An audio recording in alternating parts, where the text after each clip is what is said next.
How we going, guys? Port Adelaide versus Geelong is actually right about now. Just got in time for the stream. So here we go. Big game for both clubs. Port Adelaide win tonight. They win 11 in a row and take top spot for the night. Geelong really do need to get in this one to keep their finals hopes intact at the moment. In the ruck, though, Rosie will get the first clearance out of the middle. Gives it off to Butters. Both of them have been clean this season. Inside the forward 50. Great kick. Port Adelaide slick through the middle of the ground. Rosie drives it towards goal. Goes to the pocket and goes through for a behind. Well, that's a brilliant start for Port Adelaide. Just couldn't finish it on the scoreboard.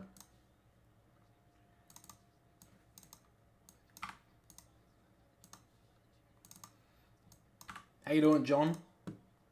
The Geelong long kick out of defence into the middle of the ground down the middle. Blitzars couldn't gather it. Socked forward from Duncan. No, in fact, it was Smith. Goes to Aaliyah. Picks it up nicely. Can't get tackled by Hawkins. Just gets the ball to boot. Well done from Geelong here to surge it forward. Smith gives a handball forward for Jeremy Cameron. He taps it along. Just surging football here from Geelong at the moment. Blitzars went to gather it, then left it behind. Taps it out to Boak. He couldn't gather it. Now Atkins ducks to the head. Great tackle there from Houston. It'll be a ball up in the forward pocket here for Geelong. Who do you think will win tonight? I did tip Port, but I think it's a 50-50 match. Back in the ruck. Lysette knocks it down. Coming through as Burton. Couldn't grab it. Now Butters just left it behind at the crucial stage. Then went back in and tried to get it out of there. Coming through was close. Out wide now is Jeremy Cameron from 50. A low ball towards the top of the goal square. Rowan picks it up off the touch.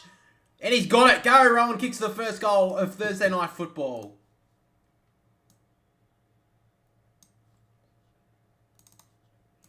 Been a really quick game of footy so far. Geelong get the first goal. Who's your favourite YouTuber? I don't really have a favourite YouTuber, to be honest.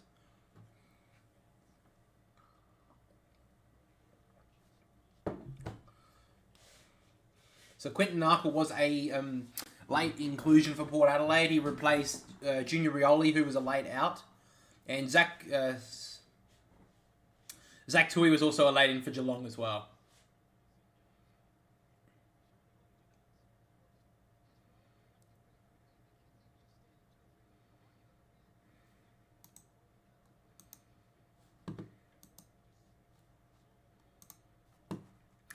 So we're back in the middle now. Geelong with the first goal of the game. Blitzars gets the tap down. Come through his Wines. Just sockets it off the ground towards the wing. Up goes Boak and Holmes. Boak did well. Got the ball. But a great tackle from Tom Atkins from behind. Pinned the arm and that's holding the footy.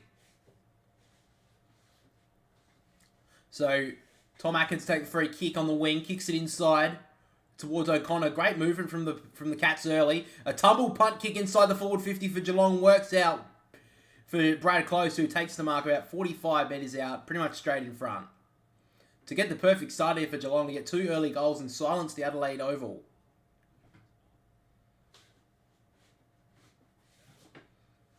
Kicked 8 goals 2 this season, Brad Close, from set shots. So he's had a pretty good run. Small forwards haven't underperformed too much this year for the Cats. I guess Tyson Stengel, who was All-Australian last year, underperformed a little bit. Brad Close drives it towards goal. Not going to make the distance into the middle of the goal square. Going up was Rowan, brought it down. Now on the ground was Cameron, did well. Stengel couldn't snap it though. Just trickles off his foot and Rosie just clears it out of the defensive 50. It rolls towards the boundary line and this will be deliberate. You ignoring me? No. So Tom Stewart will take the free kick. About two good kicks away from goal. About 80 metres out on the outer side. So now Stewart plays on, drives a long ball into the forward pocket. Big pack of players from 4 deep was Rowan, couldn't gather it. Bergman gets dragged down from Stengel. It'll be a ball in, just inside the forward pocket here for the Cats. A lot of territory early here for the Cats. Little fun fact for you all, Tyson Stengel is actually a former school... Well, we both went to school, the same school together in Adelaide, actually. Back in the ruck, Lysette knocks it down. Straight to Farrell. Gets a clearing torp out of defensive 50. Blitzars should have marked it. Left it behind though. Marshall off the ground. Missed it. Henry can't find it. Eventually gets out to Guthrie. And now out wide is Holmes. Back in the team tonight. Goes in short. Good kicks. So now O'Connor gives it back to Holmes. Streaming from 50. Long ball towards goal. Gets to Stengel. Nearly took the mark. Dropped it. It's close off the ground. Sockets it through. Geelong got 2. Great start from the Cats. They look good early.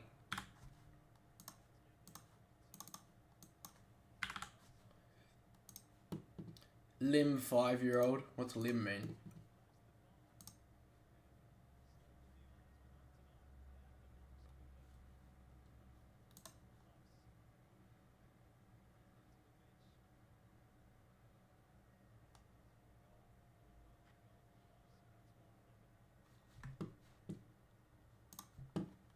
It's a great start for the Cats. 2 quick goals. I'm 5. Are you 5, are you? You shouldn't be watching YouTube without your mum present.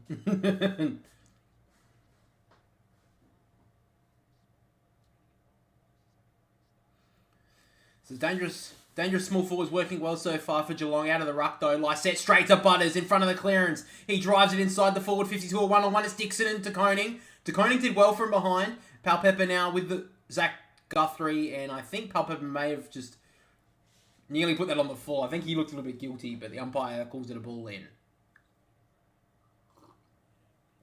You're watching Ant-Man.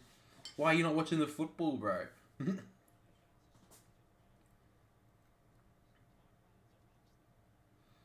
the ruck, neither player got it. On the ground was De Koning, left it behind. Burne-Jones left it behind as well. Horne-Francis got the hands free, did well, but we gave it straight to Burne-Jones, who was immediately under pressure.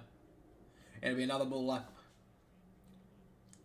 Repeat stoppages inside the forward 50 here for Port. Dixon knocks it down. Coming through was Horne-Francis. Couldn't gather it. O'Connor gives it to De Koning. Did well. And now Bruin sends a high ball towards the wing to a 1-on-1. Dangerfield and Lysette. Goes out the back. Aaliyah does well against Hawkins. Handballs a high ball towards Wines. He did very well. And now Rosie always has a lot of time on his hands. Gives it to Butters. He steps Blitzers with ease. Butters drives it towards goal. Oh, what a finish from Zach Butters. Great goal. He's in Brownlow form, this guy, and just drove that home from 50.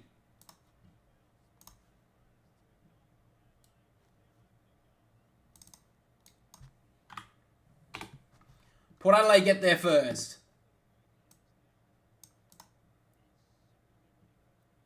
Because I have $1.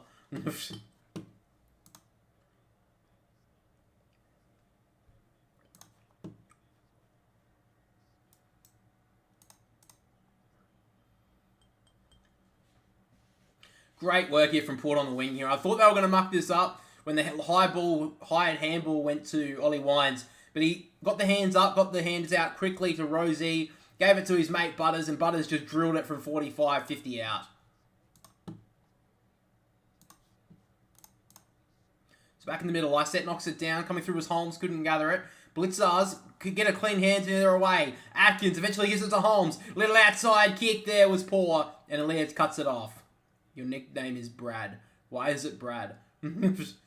High ball towards the wing. Butters did well against Bruin. He's quick on the ground. Tui's chasing him hard. Butters got away the handball well. Gave it to Burne-Jones, who slipped. Then he gave the handball out wide to Palpepper, who fumbled once again and abused him out of bounds.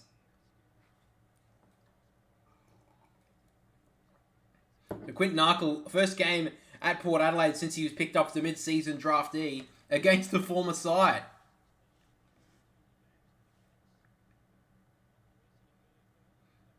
Thrown in again. Lysette goes it down straight to Drury. Couldn't gather it though. Holmes has started good early. A lot of early touches. Sends a bouncing ball towards the wing. Bergman did well to Houston. And now Drury picks it up. High ball towards the forward 50. Up goes Dixon. Should have marked that one in the end. Got hands to it. Tapped away there to Bruin. And now Duncan goes out wide. Poor kick though. Straight over the head of Cameron. Goes out of bounds. Your phone's about to die. You better grab a charger then. I've got mine on charge right now.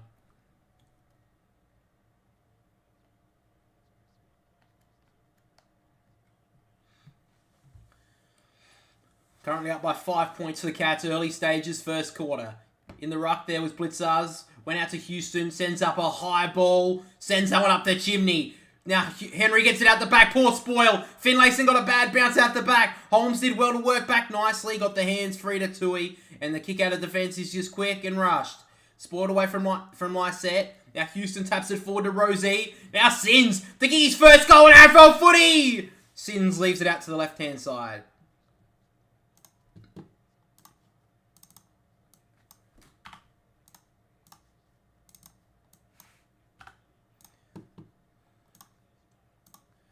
Well done, Marshall, to cause the turnover. Great kick inside the forward 50. Just went over Dixon. On the ground now is Duncan. Good take. Great tackle from Rosie. Be locked up inside the forward 50 here for Port. No, because I'm falling from the sky. Okay. I don't understand what that means, but alright. Back in the ruck, Dixon gets the tap down to Drew. Great play to Butters. Now Narkle! His first touch at the power! Goes through for a behind.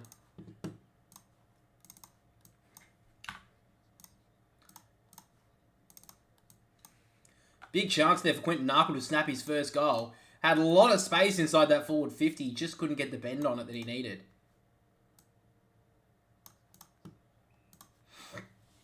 So now Isaac Smith at half back. Drives a high ball towards the commentary side wing. Up goes O'Connor. Good spoil from behind from McKenzie. Holmes read it well though. And now go Geelong. Guthrie steps Horn Francis. Kicks the ball inside the forward 50 with a low ball. Great read from Bergman. Knocks it out of bounds.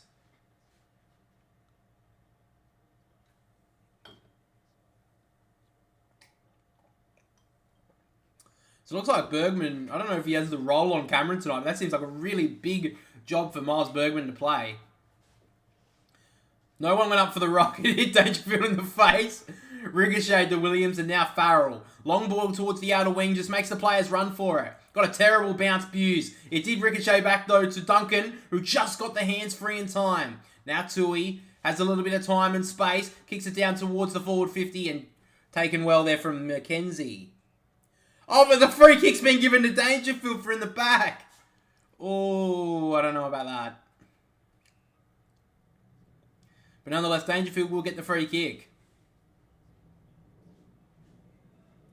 Oh. Fuck, that was piss weak. Nonetheless, now Dangerfield, captain of the Cats this year. Probably a bit of a surprise for many.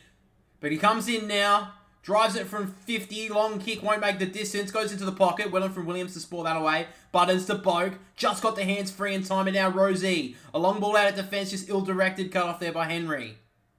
So now Henry has the football. About 60 out from goal. Has a couple of options on the perimeter. He goes short to O'Connor. Port Adelaide have flooded the back 50 at the moment. I see at least 15 of them in there. So O'Connor just drives it long to the top of the goal square. Up goes Dangerfield. Good spoil. At the back from Jeremy Cameron. Hits the post. That would have been a goal of the year contender there.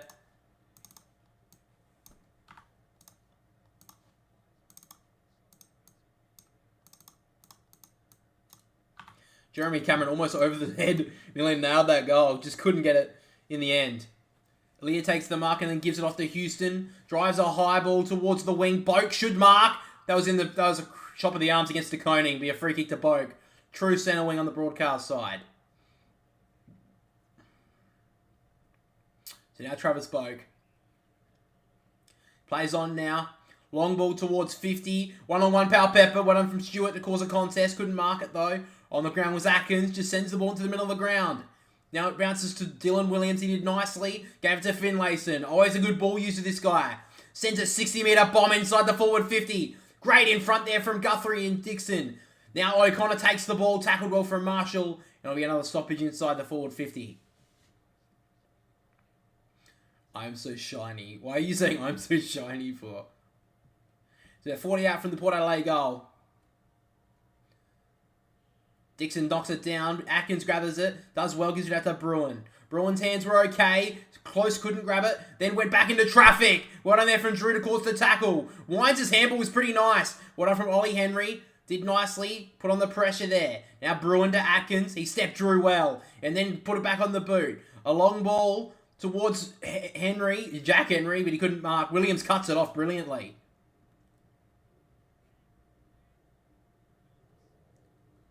So now Dylan Williams about 70 out from goal. He sends a high ball once again inside the forward 50. Couldn't get there with Dixon. Now Burne-Jones on the ground. Snaps across his shoulder. Towards the top of the goal square. It missed by all the defenders. Just hits the behind.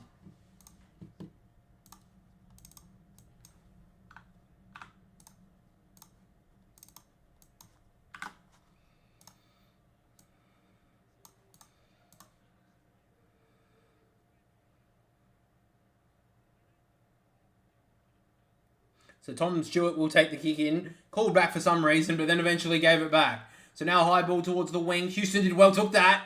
Great intercept mark from Dan Houston. Just locking the Cats in for a moment here. What's your name? My name's Yeah, my name's Centre back inside. Port Adelaide peppering inside the forward 50. That's a great kick. Finds Marshall on the lead.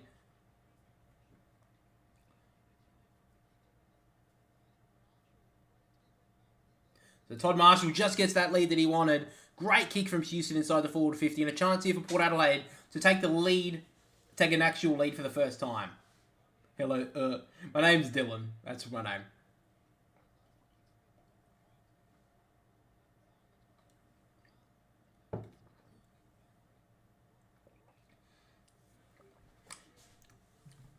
So tucked up in the pocket, Marshall. But usually is a pretty good set shot kick. 17 goals, 7 last year. This year was brilliant last year. Marshall comes in, he's hooked that one severely. Goes through for a point. Yeah, it's Dylan McDermott.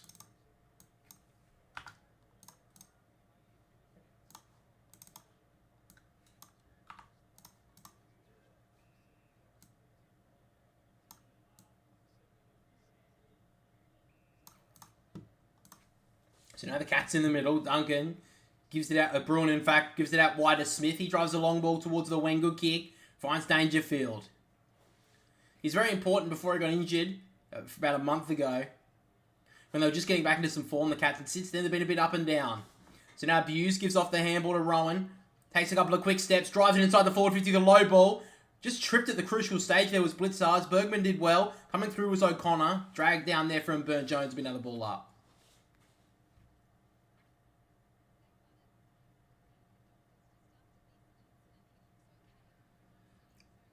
Lysette knocks it down. Down to Ollie Wines. Just gives out the handball towards Williams. Just couldn't gather it at the time there. So the ball ricochets out wide to Tui. Steps in very nicely. And Tui drives a long ball inside the forward 50. Up goes Rowan. Should have been an unrealistic attempt. Wasn't paid. Now close on the ground. Quick hands was nice. O'Connor to Hawkins. Stengel has an option. Still doesn't know what to do with it. And mucked it all up. Great work there from Houston. Just to make him a second guess that play there. Stengel. And he kicks it into the man in front of him. Through for a behind.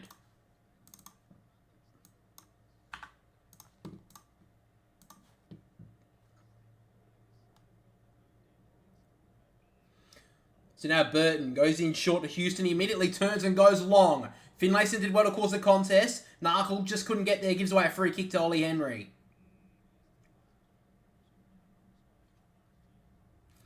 So now Henry works it inside. Dangerous kick. Just gets to Duncan.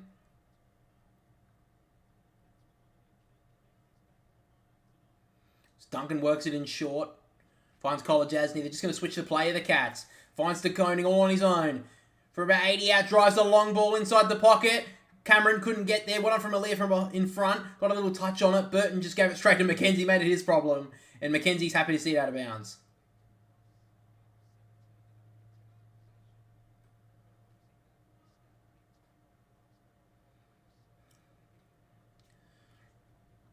Umpire lobs it in forward pocket here for the Cats. They've looked dangerous early inside their forward 50. Hawkins' little tap down. Sidden couldn't gather. Burton did okay. Wines' little kick on the ground went about 10 metres. Now Williams puts it on the boot. Just kicks it out aside the defensive 50. Tui gives it off to Blitzars. Just trying to get a man free. Couldn't get it to Jeremy Cameron. He keeps it in though. Then left it for Myers who didn't want it. Now Sin just sits on the boundary. Great tackle from Myers. Should have been rewarded. Play on to the call. Atkins drives a high ball now. Couldn't mark it was Rowan. On the ground nicely was Ollie Wines, and he drives it outside a defensive 50, but he'll be coming back. Free kick will go to Stewart here. Dixon gives away the free kick, so Tom Stewart will take it.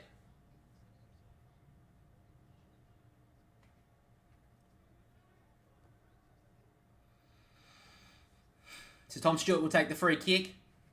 He just works it in short to Guthrie. He's looking for Stewart to give it back to. He does. Stewart kicked a goal last time he played. Drives the long ball inside the forward 50. Free is Rowan. And he gets up and takes the mark. Already kicked one tonight, Gary Rowan. A chance here to kick his second midway through the first quarter. A little bit too easy there from Port Adelaide. Williams just did not go with Rowan. Didn't have any sort of touch on him. He got easy run and jump at that one. Easy as you like. In fact, it wasn't Williams, it was McKenzie. It was actually good blocking from Stengel. So now Rowan. 25 metres out. Tough fish angle. Comes in. Drills it home. The Cats get their third. Gary Rowan's got 2.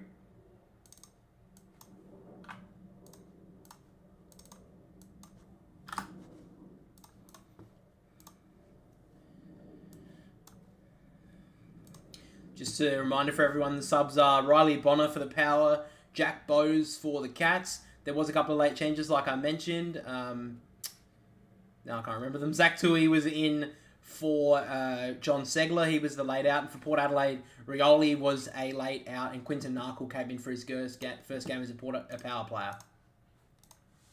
But great work there from the Cats just to get that ball forward. The kick was brilliant from Tom Stewart. Just put it to the advantage of Gary Rowan. Just to give him that run and jump. And he started off very well in this one. So back in the middle. Port Adelaide already kicked 1 goal 5. So they have had their opportunities early. Both ruckmen missed the ball. On the ground was Bruin. Ran straight past it. Rosie did well. But then Blitzars cut off the handball. And now the Cats can go eventually. Dangerfield couldn't gather it. Blitzars gives a hot handball to Bruin. He gets out the hands, but he will get a free kick for his troubles. So Tanner Bruin with the free kick. He's got a couple of options. He decides to go long. High ball towards Rowan! He's looking dangerous, Gary Rowan. He's already kicked 2. A chance here to kick his 3rd goal and give the Cats a pretty comfortable lead early in this one.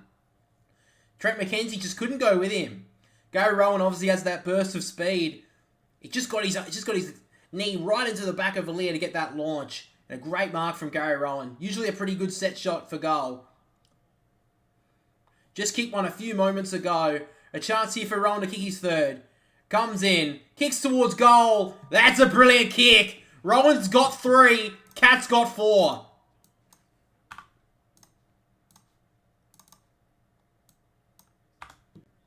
I'm going to start here for the Cats.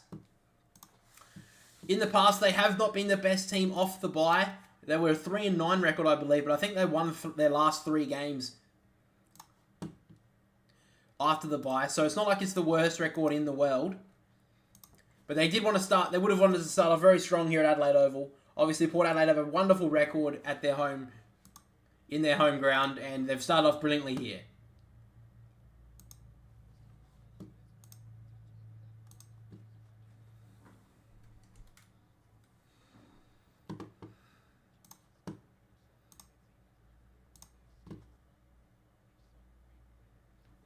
So back in the middle again. Port Adelaide do need a lift in here. Geelong have dominated the middle so far. Great tap from Lyset. And now Butters has a couple of options inside the forward 50. The kick was too much there for Powell-Pepper. Tom Stewart couldn't mark it. Just taps it out to Koning. He threw that to Koning. Play on. Great tackle from McEntee. Brought O'Connor to ground. Now Powell-Pepper happy to see it out of bounds. And we are stopping just outside the forward 50 here for Port Adelaide. That was great work. Great tap there from Lyset. He's been good in the past month. Giving great service to his midfielders. And Zach Butters looks like, once again, he may have to be the difference tonight to get Port Adelaide over the line. Another throw in. Blitzars will get a free kick out of the ruck here. So Blitzars at half back. He plays on now. Has a couple of options down the wing. He just sends a high ball right to the boundary line. Great work from Stengel. Just couldn't mark it, and it's knocked out for a throw in.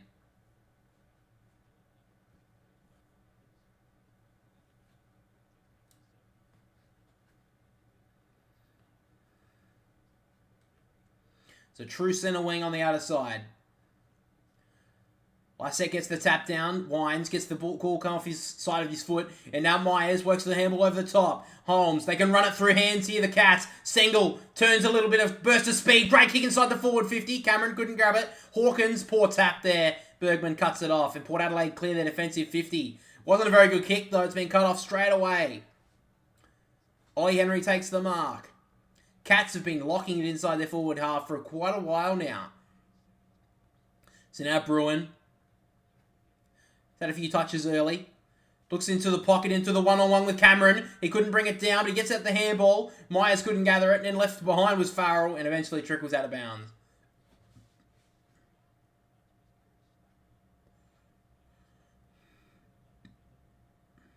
So inside the forward 50 again into Geelong. Port Adelaide need to lift a little bit in the midfield here. They're being dominated from these experienced Cats.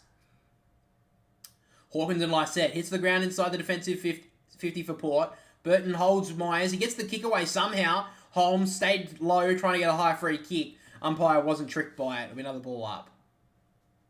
4 minutes to go, first quarter. Cats by 15. Rolling with 3 goals early in this quarter. Hawkins knocks it down. Horne-Francis gets a high one. Almost played for that. And he will get a free kick.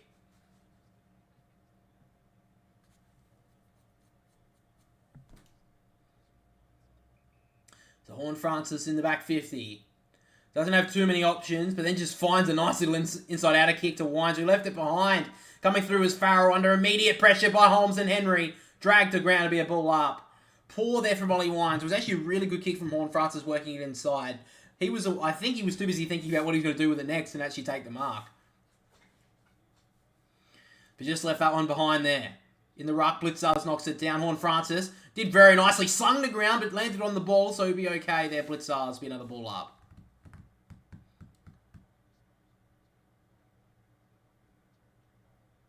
Lysette knocks it down. Left it behind was Horne-Francis. Bruin just sends a little dinky handball to Dangerfield, who gets immediately brought to ground. Another stoppage.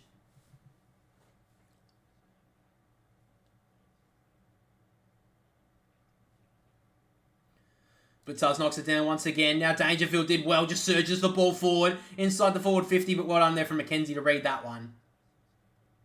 So now Mackenzie works it in short. Right at centre half back is Williams. He's got Bergman in shorts, about another 20-metre kick straight in front of him. Decides not to go there. Instead, drives a long ball towards the wing. He's got Dixon in a 2-on-1 out. Gets out the back now. Henry gets there first. Tries to break the tackle of McEntee. Does well to Holmes. He ambles it forward back to Henry. And now they're away the Cats. O'Connor gives it back to Bruin. He just jams it on the boot. Kick towards the wing was too close. He actually did very well to corral that ball. Gives it off to Myers. Over the top was a poor handball though. Mackenzie cuts it off. Sends a big cannonball straight down the wing towards Dixon at half forward. He's got Horne-Francis about 20 metres in front of him. Decides not to go there. He eventually decides to go there now. The kick was too high there for Horne-Francis and it goes out of bounds in the pocket.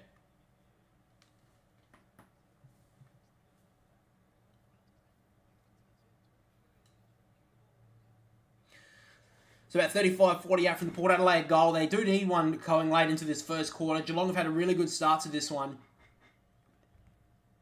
Umpire throws it in. Both ruckmen completely missed the ball. Grabbed up by Holmes. He kicks the long ball towards the wing. Up goes Rowan. Couldn't bring it with him. And now Burton on the ground from 60 metres out. Ryan Burton drives it towards goal. It's there. He's got it. Ryan Burton kicks the goal from a good 60 metres out. Port Adelaide have their second.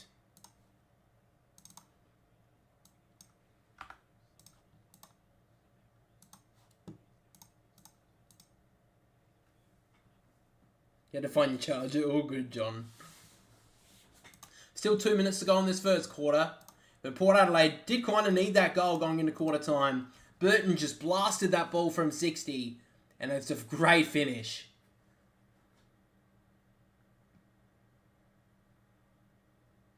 Gary Rowan went up for that mark. If he didn't mark it, though, they were always going to be in trouble on the ground. Because he actually took out his own teammate and Cameron on the ground. And then his opponent, Burton, just ran straight through. Drove it towards goal. It only just made the distance. But it was enough. So now we're back in the middle. 2 minutes to go. Lysette gets a tap straight up to Butters. Gets a quick handball out nicely. And now Wines handballs it straight into Blitzars. Ricochets back to him. No one could grab it. Now on the ground is Houston. Almost dove on that. Holmes did well. Free kick's been ripped out here. It will go to Port Adelaide. So Dan Houston in the middle of the ground. He's got a player streaming on behind him. It's Farrell, who usually a raking left boot. High ball towards the forward 50. Up goes Marshall. Gets out the back. Now to Koning. Great pressure there from Narkle. Gives it off to Dixon. And Port Adelaide have another. No. Just dragged that snap way too far across the goal. And another goal goes begging there for Port Adelaide. It was great pressure, though, from the first gamer for Port in Quinton Narkle.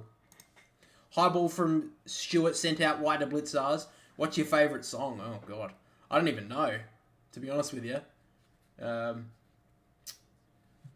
probably have some really basic white bitch music that I like, to be honest.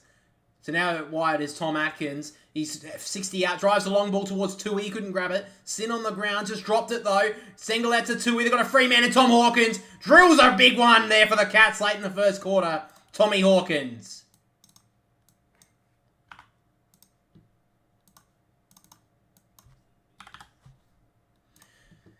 Big miss there from Charlie Dixon down one end. Big guy down the other end in Tom Hawkins. Nails the goal. And the Cats late in the first get a 19-point lead.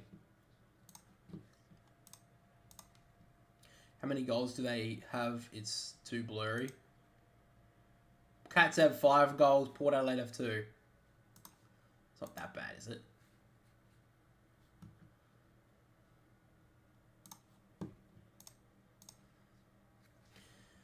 A little bit too easy there with that transfer of play there from the Cats. The Power just had no run to keep up with them. Obviously, the Cats do have that extra week's break, having the bye last week, and Port Adelaide only coming off a 6-day break. It was a little bit too easy there. Now Bruin does well to get the clearance here for the Cats. Drives the long ball towards 50. One-on-one is Stengel, couldn't mark it. Now Holmes on the ground. He started nicely. He just got the kick smothered, though. Now Wines sends a really hot handball to Rosie. I don't know about that handball. And now gets it out there was Atkins. Couldn't gather it. Was Blitzars. Holmes tackles well. We another ball up. So it blurs. Don't. No, because of bad internet. Oh, okay. I've had some internet issues today too. I don't know why though. Tapped out there from Lysette. Sends it out wide there, OZ. Butters couldn't gather it. Great to worry him out of it. There was Myers. But the kick going forward from the Cats was poor. Houston a little bit too Hollywood that handball. Turns it immediately over. And Myers sends a low ball inside the forward 50. Close, couldn't gather. Stengel, a little tap down to Rowan. He couldn't gather it either. But now Jeremy Cameron sends it towards goal. They got another for Cats. Jeremy Cameron doesn't really celebrate it too much. I don't know if he knew it went in, but it is another goal for the Cats. And with 9 seconds to go in the first quarter, they have a pretty comfortable 20-point lead, the Cats. Because it's Australia? Yeah, that's true. Cats just searching that ball forward. And as easy as you like finish there from Jeremy Cameron, Port Adelaide have some question marks early. Don't like that handball one bit from Dan Houston, handballing it over the head, not knowing who was there. Poor play.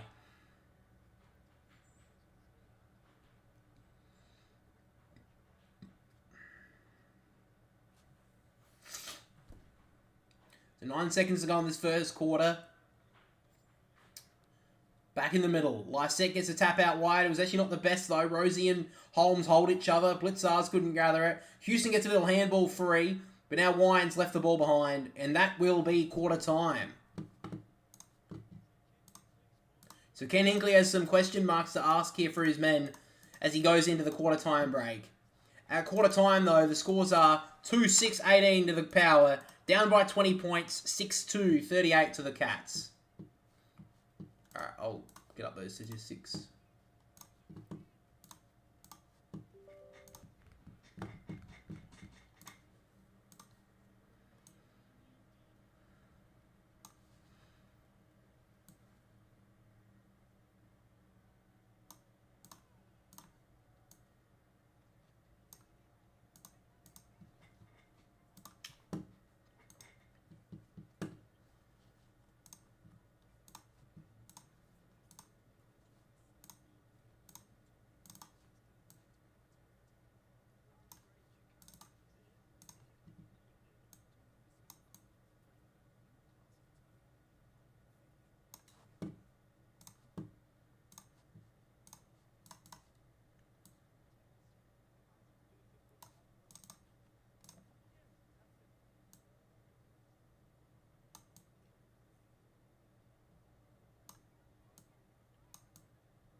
Alrighty, guys. So quarter time, leading disposal winners on the ground are Max Holmes and Tanner Bruin. I'd probably say that Holmes has been best on ground so far. He's been brilliant. Bruin's been pretty good as well. Ollie Wines with the 9 touches along with Dan Houston. And then rounding out the top 5 is Zach Tui. Actually, you know what? He isn't the best player on the ground, Max Holmes, at the moment. Tanner Bruin's got the 48 AFL fantasy points at the moment. Gary Rowan, who's been best on ground so far, with the 3 goals, has 38. Houston with the 34. Holmes with the 32. And then rounding out the top 5 is Brian Myers with the 31.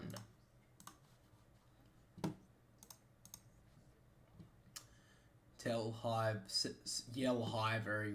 I meant why? Hi. I'm high. I'm high. Who am I? That Spidey TikTok guy. Anyway, give me a sec, guys. I'm just gonna grab a glass of water.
Okay, whatever. Can you just fuck off my screen?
Alright, guys, so the second quarter is just about to get underway.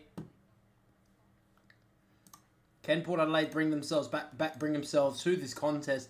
Pretty fumbly in the first term, not really very controlled with the football. Horn Francis gets held without the football there. He'll get the first free kick.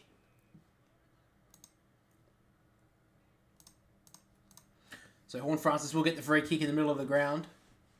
Port Adelaide being very sluggish early in this one. Maybe I just heard as well that they're coming off 3 6-day breaks in a row. So they do have the bye next week, but for now they do look a little bit tired. Kick towards the forward 50 was a poor one. Dangerfield cuts it off.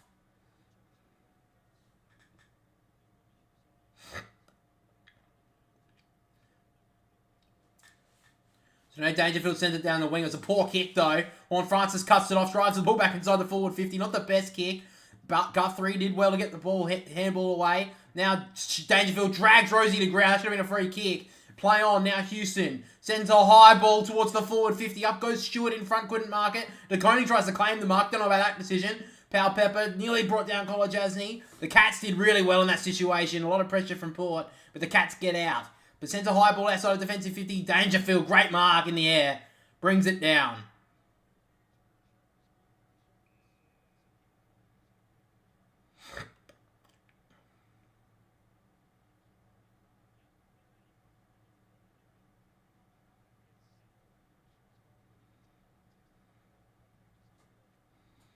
So Paddy Dangerfield at half back, got a knee right to the back of right in the kidney area there.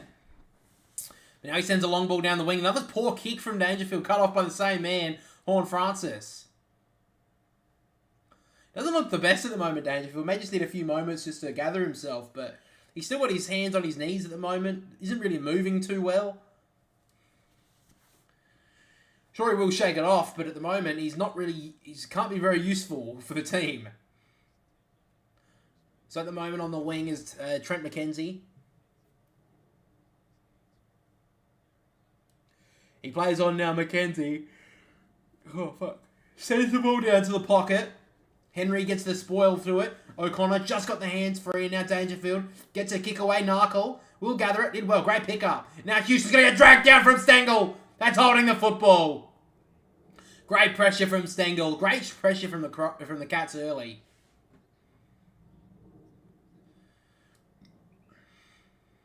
So now Stengel with the football at half back. Doesn't have too many options, so he goes in short. That went about 5 metres, that kick, but it was paid. So now Stewart goes across to find Duncan. He plays on, sends a low ball, poor kick. Cut off well from Burn-Jones. Port Adelaide look a lot more switched on in this second term. Not letting the Cats get out as easily as they did in the first.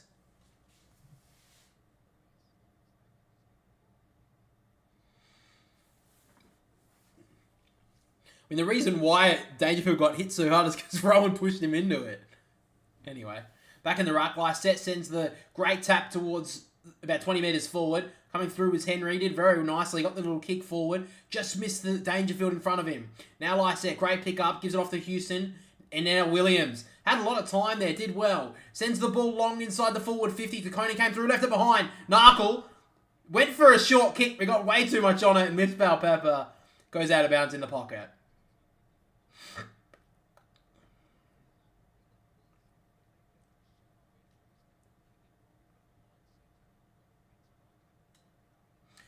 Just inside the forward 50 now for Port. They just start putting it on the scoreboard. Dixon knocks it down. O'Connor met by 3 power plays. Could be in trouble here, O'Connor. Umpire gives him a reprieve. Be another ball up. O'Connor hit fucking Rosie, hit Rosie in the face there. A little bit lucky to get away with that.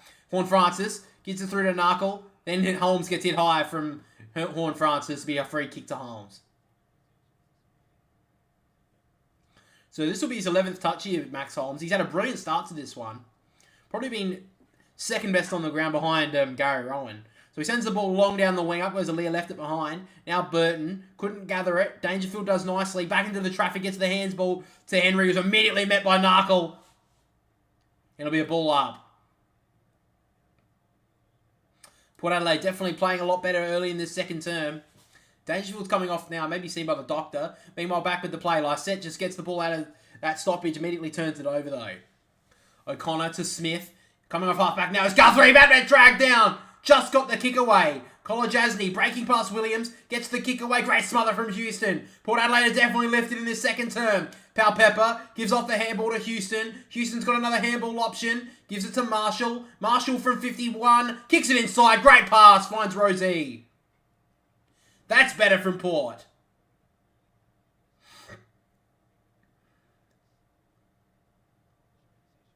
That was great pressure from Todd Marshall. That wasn't seen in the first quarter, but it was great little lift there from the power. And then this has caused a set shot for Connor Rosie. So Rosie already set one up for Zach Butters early in the first quarter. A chance here to get one for himself. Comes in and comes straight off the right side of the boot and hits the point post. Poor kick.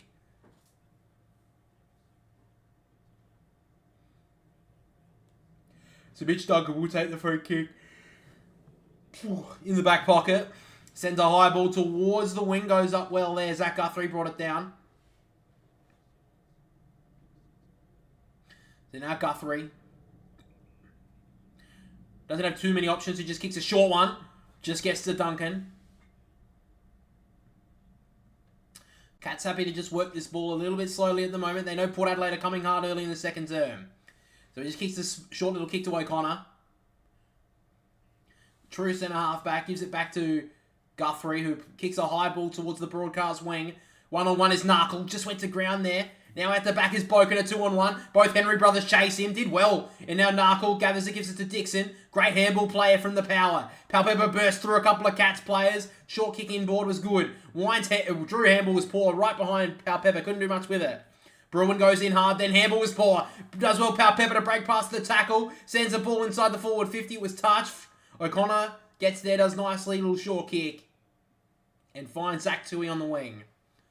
Oh, what? Kick inside was not the best. Narkle did well in the one-on-one. Now Wines gives it out to Narkle. Has an opportunity to kick inside the forward 50. Just goes in short. That was a good find to Finlayson. And then Finlayson works it in short to Todd Marshall. Great work from Port. Just to work that ball a little bit slowly. Narkle could have blazed away.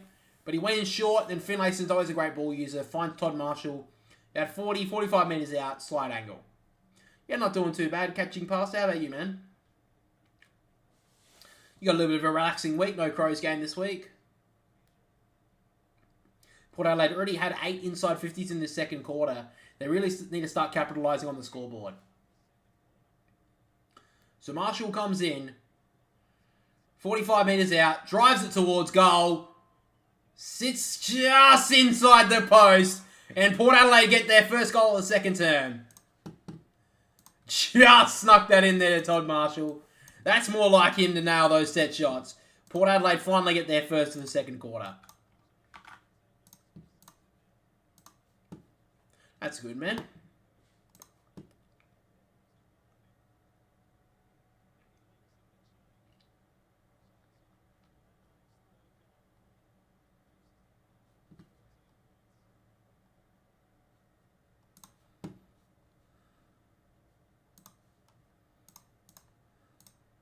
Who do you think will win? Well, look, I did tip Port at the start of the game. They've definitely started well in the second term, but I think because the Cats have had the week off, Port Adelaide have had 3 6-day breaks in a row. I think they may tire at the end of this game, and I think the Cats may win this one. But Port Adelaide have started the second quarter very well. Back in the middle now, Butters, directed down there from Dangerfield, just got their hands free. Drew to Lysette, doesn't have too many handball options, he just puts it on the boot, sends his bouncing ball towards 50, bounces past Palpepper. Now Tui did well, off to Dangerfield, breaks the tackle nicely. And now out wide to Guthrie, who works the ball to Blitzars. They're running all over the ground at the moment, the Cats. Myers works a short ball. Great read there from Bergman. The kick was going straight to Jeremy Cameron, did brilliantly. And Bergman just surges the ball forward. Wasn't really pretty, but he kept it going forward for his team. And then Zach Guthrie dragged to ground, and the umpire will ball it up.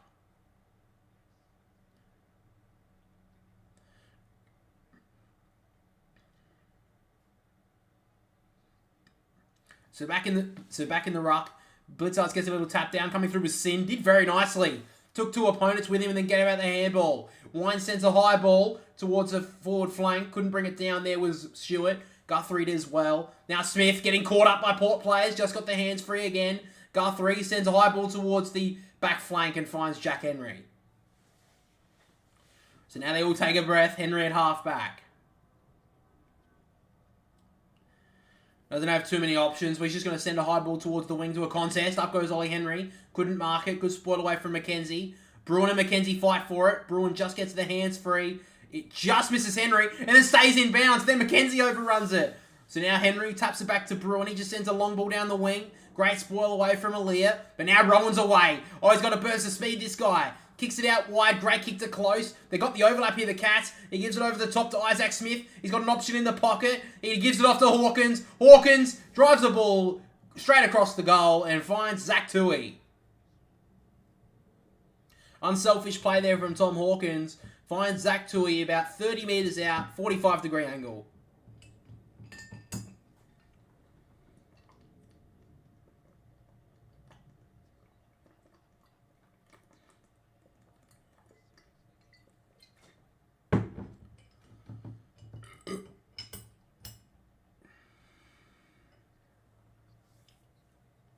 So now Zach Tui came in as the late inclusion tonight. Has had a very good start to this one. To give it back to 20-point lead, Tui comes in and he's hooked it to the left. Goes through for a behind. Maybe Hawkins should have taken the shot himself.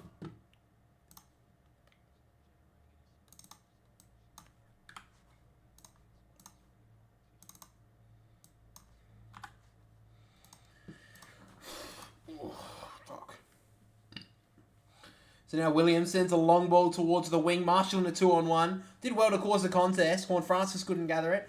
Duncan just makes it Henry's problem and another ball up.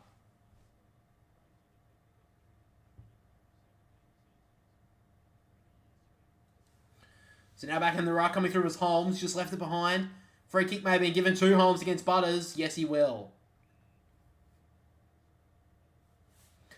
So now Holmes, forward side of the wing. Gives it a Stewart, but the handle was pretty poor. Makes him run for it, and now he's in trouble, Tom Stewart. He's gone. Great work. Now Sam Powell-Pepper gives a kick over the top to Marshall. If he gets a nice bounce, he's away. From 50, gives off the handball to Ollie Wines. Wines drives the ball inside the pocket to McEntee. Great spoil coming through his Buse, and stops a certain goal.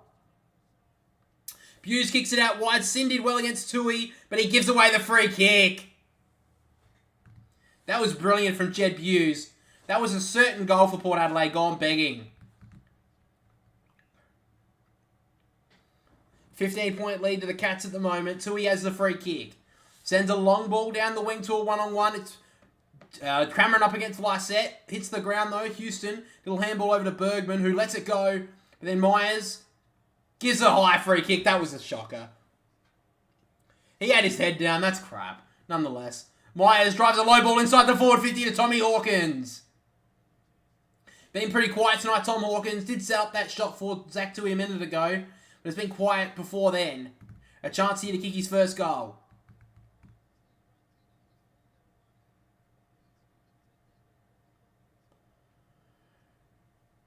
Ugh.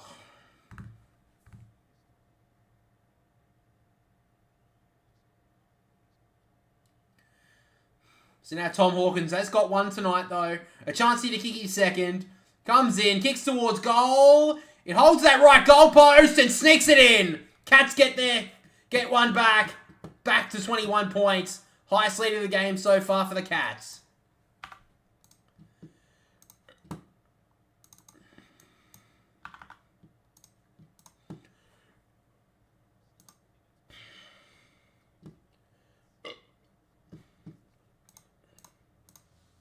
So despite Port's pretty well dominant to this this second quarter, they're currently down now.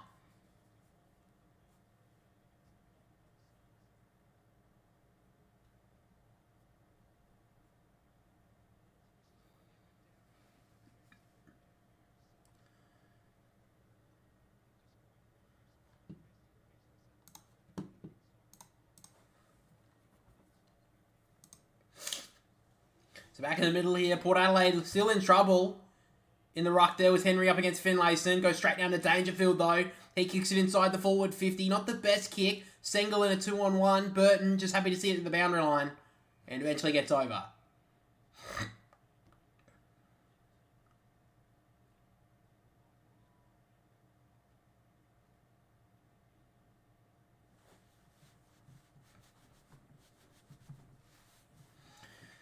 So just inside the forward 50 here. Hawkins neither got the tap down. Finlayson just taps it away. Butters, poor handball though. Atkins cuts it off and Butters gets it back. Does well. Handballs it forward to Sin. to Horn Francis. He handles it out wide for Zach Butters again. Didn't really read it though, McEntee. Gets dragged to ground. Braun did okay. Horn Francis trying to get the hands free, couldn't. And it's holding the ball. So Henry gets the free kick on the wing.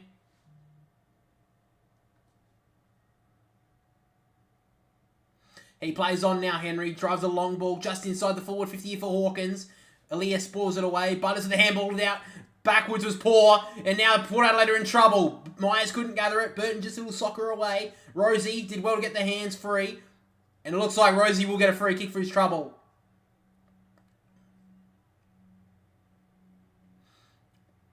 And Tommy Hawkins may have slung Mackenzie to ground here. So close to 50 subs. Yeah, I know. We're pretty close, aren't we? Pretty happy about that.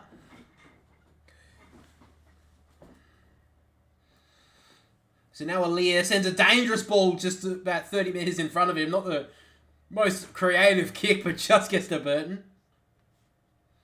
I think we're at 48 at the moment, aren't we? Or 47? So Burton looking to switch the play. He finds Williams. And Williams sends a long ball down the wing. It's actually a really good kick. Finds Travis Boak, and he can turn and go. Boak drives it inside the forward 50 to the one-on-one in Marshall. He takes the mark. And a chance here for Todd Marshall to kick his second, get Port Adelaide back within 15 points. Yeah, 48. I thought it was 48. Sorry, I can't really check while I'm streaming. Well, I can, but it's a bit of a trek, sort of.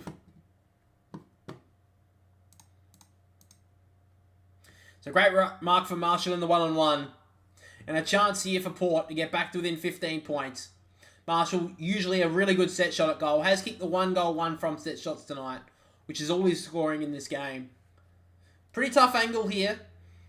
About a 50, 60 degree angle. Tucked up in the left pocket. Drives it towards goal. Leaves it out to the right. And it's another behind for Port Adelaide.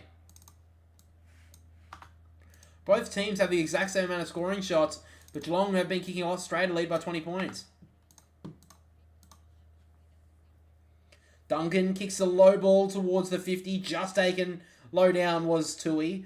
Tanner Bruin currently getting taken down for the Cats, so he could be a little bit of trouble. Tui drives a long ball in the middle of the ground.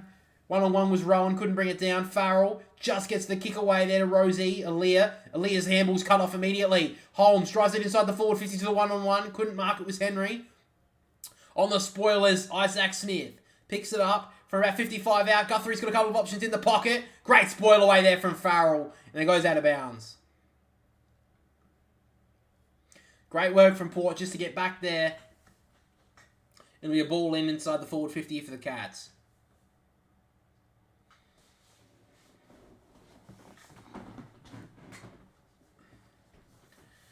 So in the ruck was Rowan. Just got a little tap down. Farrell just almost got worried out of it there from Rowan. It'll be another stoppage.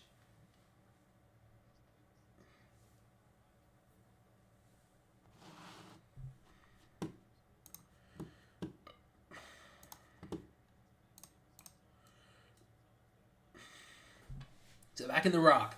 Rowan gets a little tap down. Butters just soccers it away a good 40 metres. Fucking hell. Up goes Burn Jones. Out the back is Pal Pepper. Gives it out to Rosie. Now Burton back to Rosie. And he drives a long ball down the wing to a 2-on-1 and Dixon. DeConey from behind does well to spoil it away. Now Henry. That was smart. Little tap onto Cameron. And Cameron sends a 30-metre handball forward. Burton gets immediately met by Close. He gets dragged to ground. Now Lysette drags O'Connor to ground. And it'll be a ball up. Looks like Atkins may have gone to Butters in his second term at the moment because Butters has not had much of the ball in the second quarter at this stage. Lysette knocks it down. Coming through was Drew. Did well to step close. Gets the handball inside though, which was dangerous. Farrell, great quick hands to Houston, who drives it inside the middle of the ground. Great mark over the top of his shoulder was Burn Jones. Then he turns Duncan inside out. Kicks it inside the forward 50. Not the best kick. And a great mark cutting it off there was Jack Henry.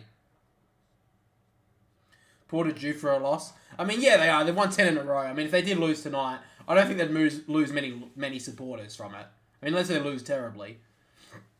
But Jeremy Cameron works it out wide. Great spoil away there from Burn Jones. The bounce was poor. Poor bounce there for Brad Close, and it trickles out of bounds.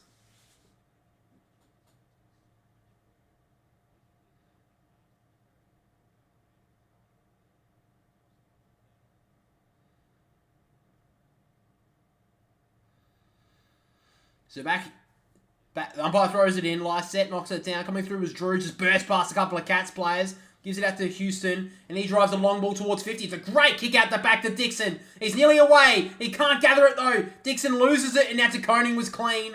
Gets it away. Drives the ball out of side of defensive 50. At the back is Farrell and Myers. Great work from Farrell. Just bumps off of Isaac Smith. Farrell was important there. Now Lysette turns away a couple of players. Then kicks it down forward 50. Marshall couldn't mark the really weird kick.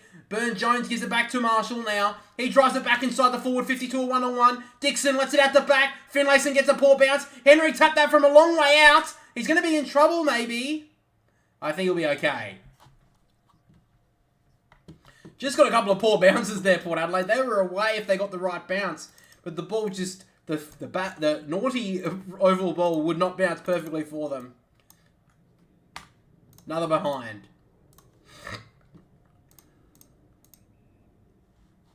So Duncan will take the kick in. Sends the ball out wide, very wide. It just stays in here for Jeremy Cameron to spoil away there from Horne-Francis. So 3.5 minutes to go in the second quarter. Both teams have 1 goal each. Port Adelaide have won the quarter by 1 point. But the Cats probably been dominated a lot more than what that shows on the scoreboard at this stage. Little tap down there from Lysette. Burn-Jones ripped to ground. It'll be another stoppage.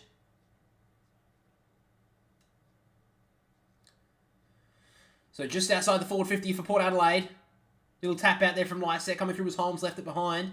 Now Henry sends a high ball towards the middle of the ground. It's been marked here by...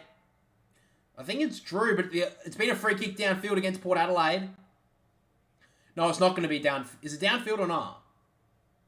It was as he kicked it. So we brought right back to half-back here for the Cats. That's probably a disadvantage, really. So Max Holmes will take the free kick. He kicks a short ball down the wing. He finds Blitzars. He plays on, gives it back to Holmes, who kept on running. He drives a long ball just inside the forward 50 for Rowan. Great mark. He's been quiet in the second term. Had a blistering start to this game. He's got a leading Jeremy Cameron set on his head, though. He couldn't mark it. Now on the ground is Stengel. Gets at the handball to Myers. Myers over the top in the pocket to Jeremy Cameron, who sockers it off the ground. And in the middle of that was Zach Guthrie, who couldn't mark. That was really stupid there from Jeremy Cameron. He should have just picked it up and kicked it.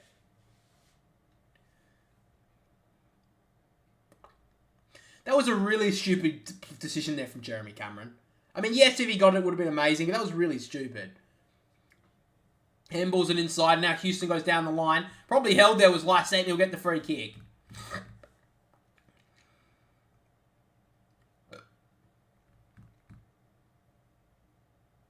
So now Lysette on the wing got the free kick. He now sends a high ball just outside the forward 50 to a one-on-one in Marshall. Kolajazzi came in into the third, but did well. Butters in front. Now Narkle has a couple of options. Great kick from Narkle. Left foot kick inside to Finlayson. No one saw that coming except for Jeremy Finlayson. This guy's been sitting in the VFL for half a year in the Essendon side. Played some brilliant footy. Got a selection in the mid-season draft for Port Adelaide. And he's had a couple of good moments in this second term. That was a really nice kick. He definitely meant that to Quinton Narkle. That was a great kick. So Finlayson's been very quiet tonight. He's had some big games so far this season. Was pretty good last week against the Bulldogs. But chance here to kick Port Adelaide back to within 13 points. Finlayson comes in, kicks towards goal. It's hooking towards the right-hand side on the line. Couldn't bring it down. There was Marshall now. Gives it out, Palpepper. Narkle snaps towards goal. First goal for Port Adelaide. Quinton Narkle. Welcome back to the AFL. He kicks the goal. And the teammates get around him. Great to see Quinton Narkle back in the AFL system. And nailing a crucial goal for the Power. Grab the Port Adelaide jumper. Says, I'm one of you now, boys. And nails a great goal.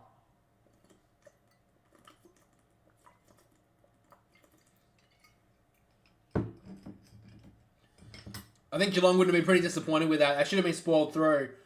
It was Dixon who did very well on the line. Palpepper was about to snap the goal, but then gave it to his mate in Narkle, and he nails the goal.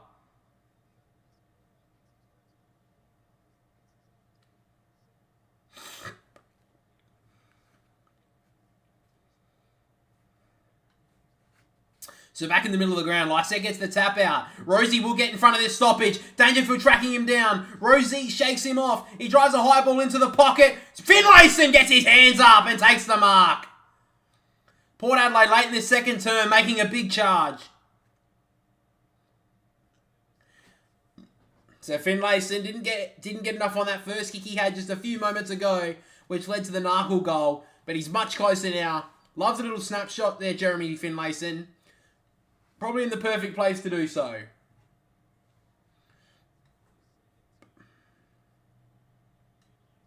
Finlayson snaps.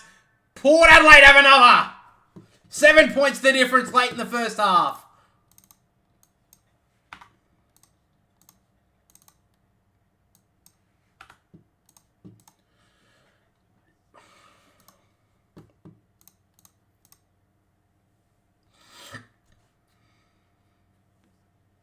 So Port Adelaide were never going to stop coming, and this first half has shown that.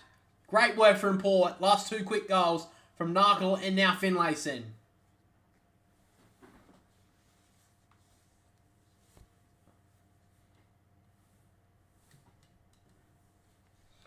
Great tap out there from Lysette. Just saw Rosie at the front of the stoppage. Shook off Dangerfield. Sent a high ball inside the forward 50 there, Rosie. Gave Finlayson a chance, and a great work. Takes the mark.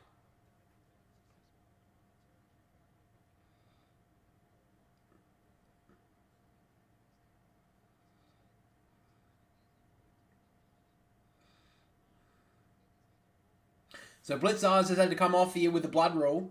Not too impressed by it. Do you think Port will go to the grand final this year? I think it's a little bit too early to say, but I give them a real... I think they're definitely, at the moment, they're definitely second seed behind Collingwood. But we've seen Port Adelaide get to prelims before and then choke, so I can't really say that yet. I do think they are a better side than what they were in the past few times they've made finals, though. So back in the middle of the ground, 38 seconds to go in the first half. Lysette knocks it forward. Butters and O'Connor fight for it. Does well Dangerfield, but Lysette get held without it there. O'Connor just gets immediately met by Butters. Shock him off somehow. Now Dangerfield gets the kick out towards the wing here. Sin and Close chase it. Sin left it behind though. Close left it behind as well. Wines gives it to Sin. Got the hands free, but then got dragged down. Gets the handball away. Rowan gets a little kick away as well. Pal Pepper out to Burton. 12 seconds to go. Kicks it inside, finds Rosie. They're away here, Port. They get another late one. He drives it back inside the forward 50. Up goes Finlayson. Couldn't bring it with him. Duncan has the football. Works it back to Buse. The siren will go. And Cats take a little sigh of relief there. 2 late goals to Port Adelaide. Brings it to them back within 7 points at half-time. So at half-time, guys, the scores are 7-3-45 to the Cats. They lead Port Adelaide by 7 points, 5-8-38. You hope Port don't win. I mean, for a Crow supporter, I'm not surprised. You saying that.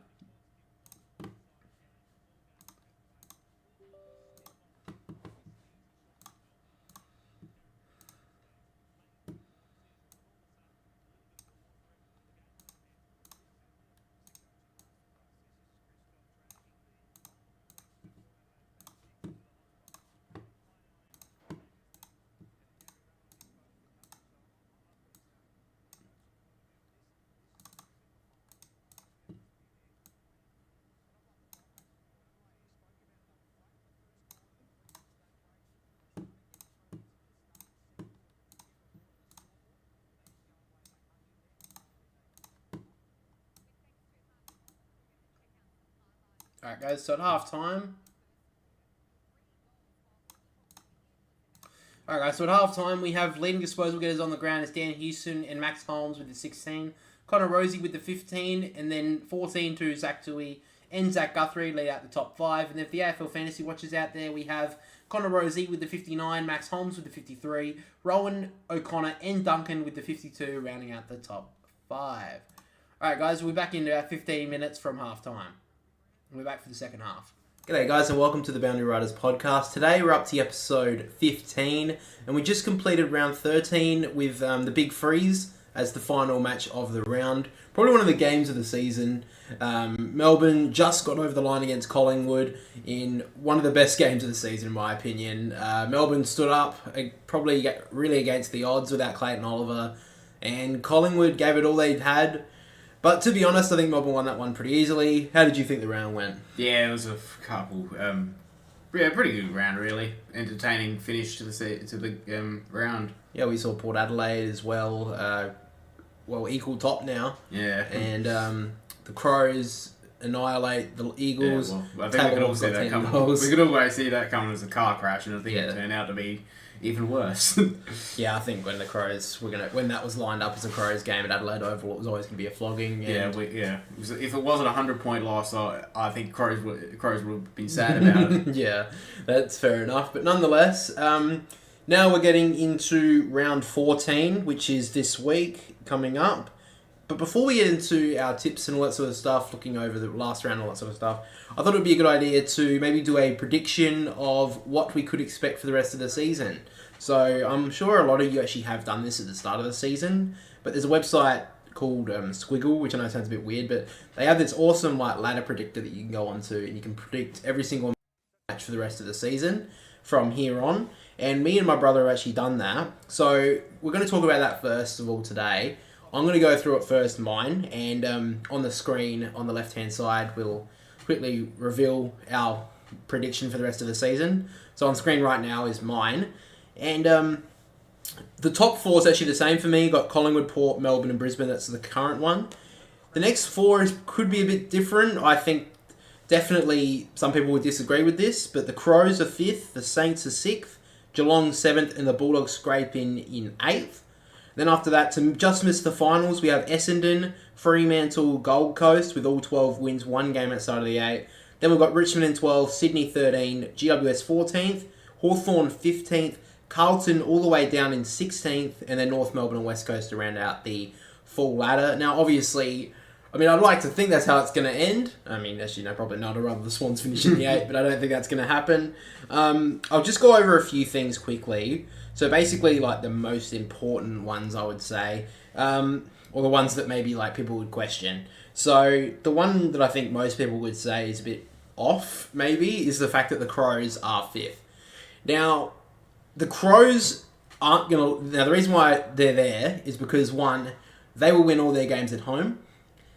And the other games that they don't have at home, I think they have West Coast again. They also have North Melbourne. I think the North Melbourne game's not...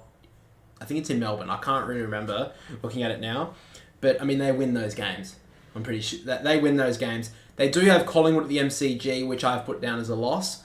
But the fact is, after their bye, the Crows have a really easy run running into the rest of the season.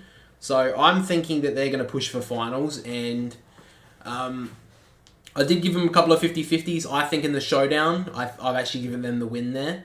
That obviously that's a 50-50 game at the moment.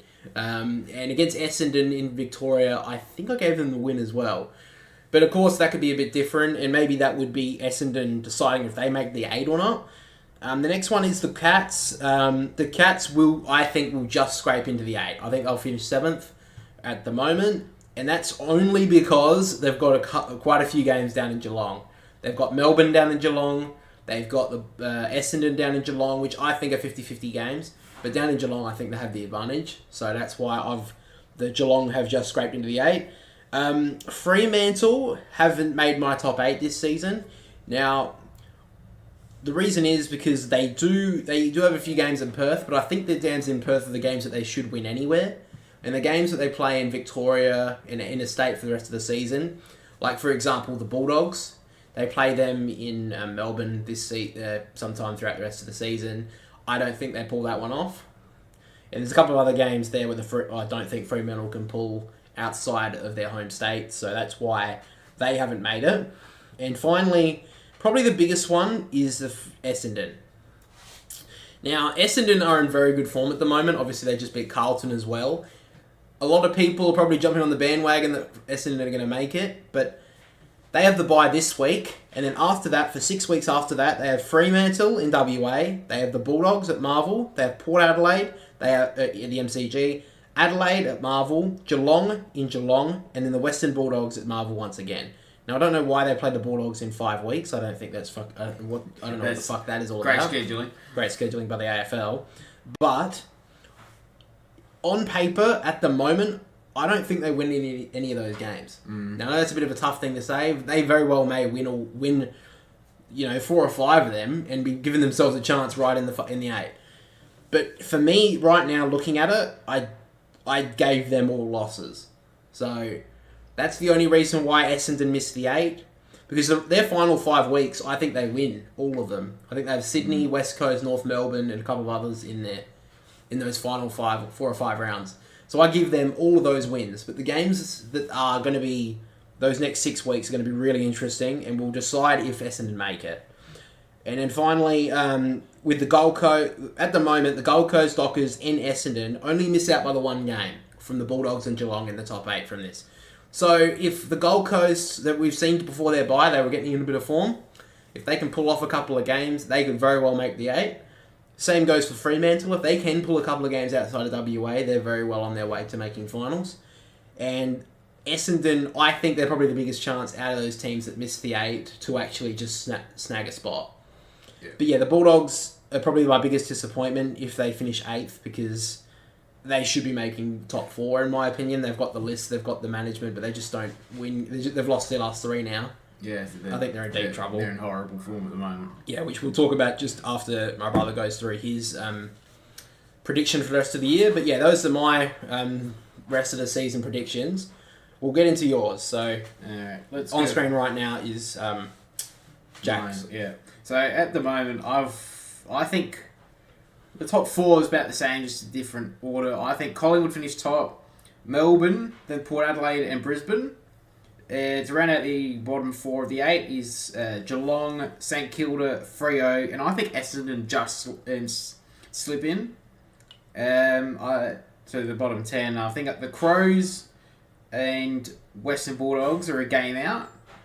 And then from 11, it's Gold Coast, Richmond, Sydney, Giants, Carlton to start the bottom 4, Hawthorn, North Melbourne, and West Coast. And you have seen there the West Coast have actually got an extra win there. Yeah. So you think West Coast will pull one more? I've looked at the rest of the season. I think North Melbourne come up against West Coast in Perth, and I think they'll snap that win, because by that time it's in a couple of weeks. It's near the end of the season. I think by that time Adam Smith will be gone. And I think that, I don't know who will take over, I don't know who that will be, but I think they might just scrape in that win. Yeah, that's fair enough. But they'll still finish bottom with percentage because they're getting flogged every week. Yeah. 3 times already this season they've been flogged by 100 points. It's not like great reading for them. Yeah. So, but looking at it, I think... well, first of all, because I had the Crows so high up, you put them 9th. What wins have you got them? I've looked at their fixtures, and I don't think they win any of their games away, except the last round when they play the Eagles. I think that they'll lose this week against the Pies, because I don't think they'll win in Melbourne. Yeah. I think they play Essendon in a couple of weeks at Marvel. I think if it was at the MCG, I would be saying maybe a bit different, but because on Marvel, I think Essendon play better there. Yeah. They play the Melbourne in Melbourne and Brisbane at the Gabba. I just think they haven't shown this season that they can win away, and I just don't think they're going to. And they need to be able to snap one of those games away for them to be probably snap at the 8. So I just don't think that they're generally going to be able to do that. Yeah. Yours is interesting because you've got Fremantle and Essendon in the 8. Yeah. I've got them out of the 8. So go to Essendon. What's Essendon making it? Essendon, I think against the Bulldogs at Marvel, I think they might be able to get that win, because I don't think Western Bulldogs are playing that well, and they do have a pretty easy run home, really. I think 4 of their past 5 games they've got against teams out in the bottom 6. I think that. Yeah, I think the 2 games that come down for them are against Freo in Perth and the Crows in Melbourne. If they can win one of those games in the next 5 weeks, I think that should be enough to pull them over the line in the finals. Yeah. I think they will lose first round because they always seem to, because that's their record in the finals. But I think it was 2002 2000 since they've won a final. Yeah, something like that, and it was like 70, like in the late 70s since they did it without Kevin Sheedy. So Yeah. it's not great reading for them. For the Freo, I think they win most of their games at home. Obviously, they always seem to. I don't know. They just seem to be the team that you can't really rely on them away from the G. I just think that if they can do the games at home, they should win easily. The games away, they might have to snap one or two of them there. So it'll be interesting. I think that there's a game against Brisbane in Perth, and I think they might be able to get that win to make sure that they get the final spot. Yeah. I think the Gold Coast are just they're too early again. I think I think they've done a bit opposite what they normally do and finish off well. I think the bye is come at the worst time for them. And I think they've just hit their red hot form. Yeah, they hit the red hot form, and I think that's when they're going to, not crumble, but there's just a few games that I just their run's a bit difficult. I think that. If you look at it, they've got their last 6 weeks. 5 weeks. They've got Brisbane, the Crows in Adelaide, Sydney at the SCG, Carlton, and they finish off with North Melbourne and Tasmania. You're probably looking at that record, they'd have to win at least 4 of those, I think. And yeah. If the Gold Coast can keep the form that they had before the bye, I'd give them actually a real chance of making their first final series, because they do have a couple of games that they should win. They get Carlton twice, they get North Melbourne, they get Sydney, which I know but Sydney aren't in that good a form this year. Yeah. They've got the Giants, and they've got the Pies away from at home. Yeah. Which, I'm not saying they're going to win that, but they've got a better chance against Collingwood at home than they do at the MCG. Yeah. So, yeah, I just think the Gold Coast are going to find it a bit tough later in the season. I'm kind of like you, how you said that, they've started off the season really well, but can they continue that form off the end of the season? The last one I want to ask you about, though, is Geelong, because you put them in 5th. I had them right down at 7th. Yeah. How have you put Geelong? How have I went Geelong? So, I think they win.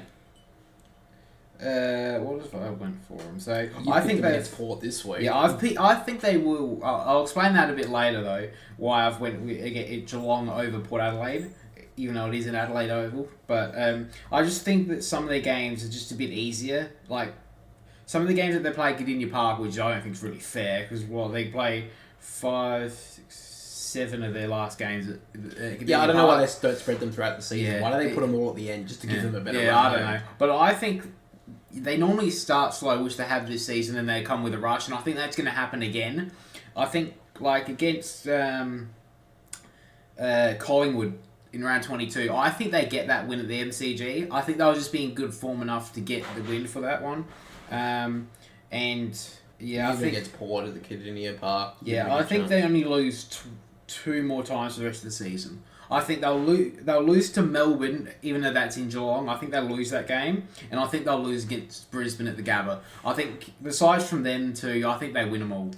Yep. So, yeah. So at this stage, basically, we've got our top 4. We think it's set for the rest of the season. Yeah. And then we think, basically, that 7 to maybe 11 are probably the only teams now that can make it. Yeah, I think so. It's just going to be, Some of the teams have an easier run. I think Essendon, they should be able to make it because of their easy run. They just might have to, the next 5 weeks you were saying, they just might need to scrape one of those wins. And I think with Peter Wright being back helps that. He was huge on the weekend. That game. That was insane. Mm. But guys, that's our predictions for the rest of the season. Obviously, I would doubt highly that we'd get that right. Obviously, some team could pull something out of the bag and pull a massive win, as everyone would see. But those are our predictions for now. But let's move on and talk about this week, and we'll get into the weekly votes. So this week, we had a couple of teams have the bye, which was the Gold Coast and Geelong. But we started on Thursday night, way back, with the Swans versus St Kilda. Now, I was really thinking the Swans would come back after the bye with a vengeance for Buddy's 350th, and Buddy sounded like a house on fire. But after that, Sydney just couldn't convert on the scoreboard, and they wasted their opportunities, and that's their finals done and dusted. They can't make it from here. Yeah, it's horrible. Yeah, it's terrible from Sydney.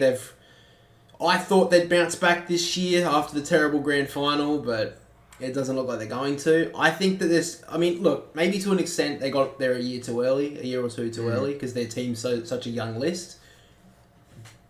But they should be beating St Kilda at home. I think that they should have beaten St Kilda, and they had them at half time. They were playing better footy than the Saints, but the Saints came back. Credit to them. Ross Lyons got them humming a little bit, and this year maybe the Saints could continue their run from the bye. They didn't last year. They lost, I think, 8 of their last 11 games and didn't make finals. So we'll see if they can do it again.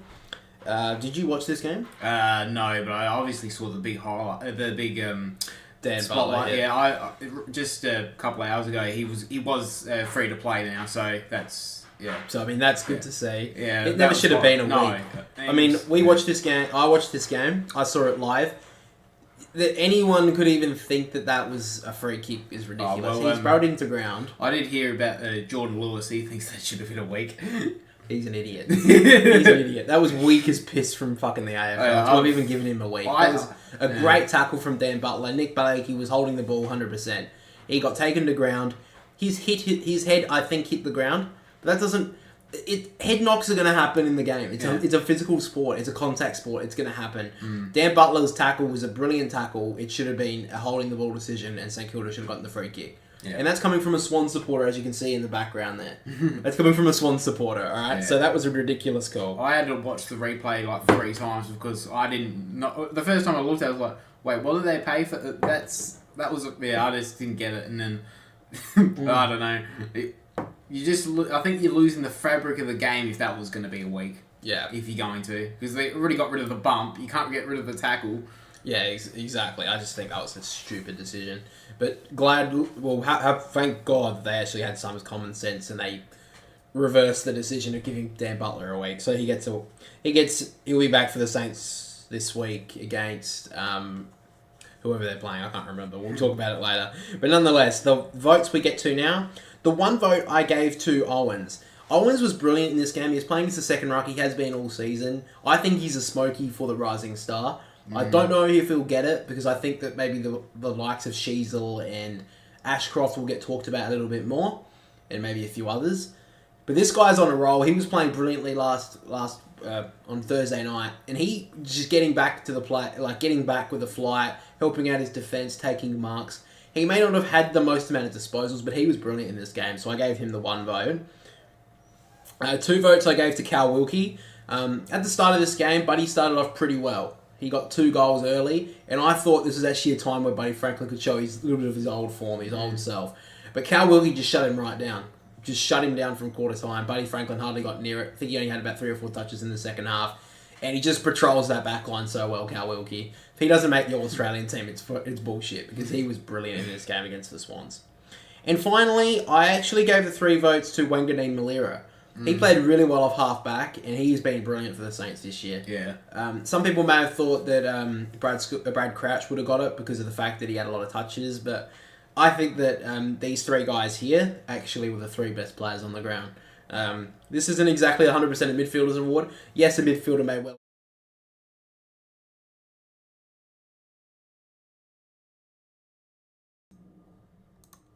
Shit, guys, third quarter started. That minute score yet, so I'll just keep going from here. Oh god, my fucking stomach hurts. Oh, Jesus Christ.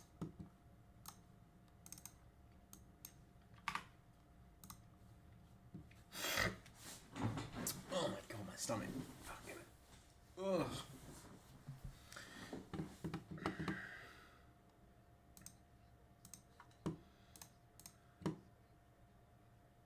That was a good vid. No, cheers, man. So still in the centre wing right now. A couple of repeat stoppages to start this third term. Still the same scores, 38-45. How you going, Stephen Cox? Cox. I'm a child. So umpire throws it in. Down comes Lysette.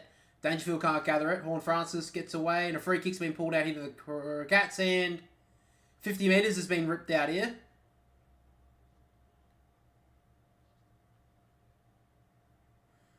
So Dangerfield gets the free kick and 50 metres.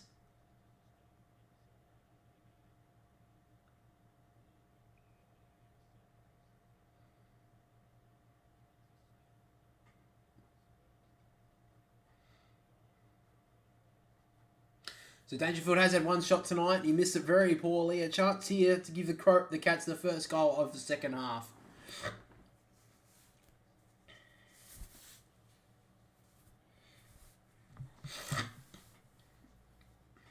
Dangerfield comes in.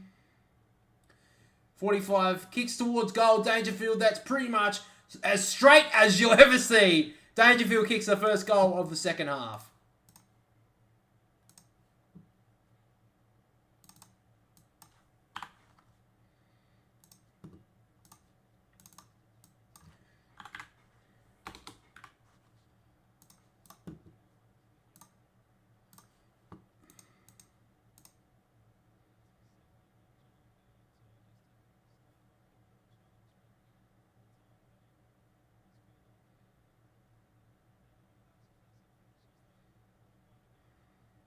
So what's the free kick for? Oh, what was that?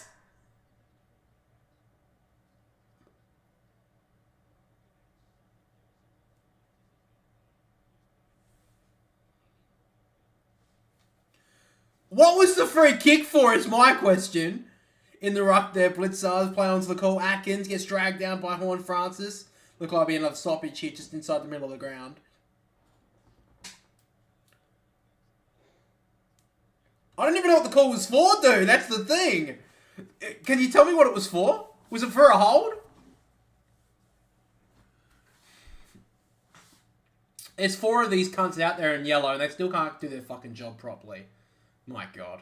Anywai, Lysette knocks it down. Houston gives out the handball. Horn Francis will get the clearance now. Drives a high ball towards the forward 50. Henry in front. Good support from behind was Finlayson. Guthrie does nicely. Poor handball though. Couldn't hit Atkins. Now Powpepper gets it out to Finlayson. He's always got a high one there, Finlayson. Now Guthrie. Dragged the ground for Burn Jones. Good tackle. And it will be a ball up. You don't know. Well, if you don't know catching pasta, how the hell am I going to know? Winds to Powpepper in the pocket! It's a goal, I think! I think Marshall socketed it off the ground. I think that may be a chance for goal of the year. Is it Powpepper? Is it Powpepper to Marshall in the? Or was it just rolled through? I don't think it's at the post.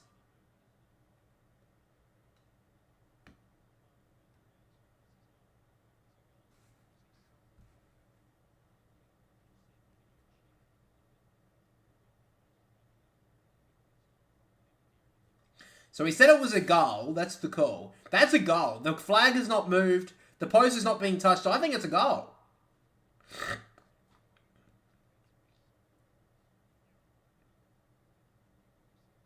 So he called a goal. So this is going to be very hard to overturn. I think they would have to check the sick goal at this rate. Unless the umpires touch the post. The umpire's in the best position. If he's called it...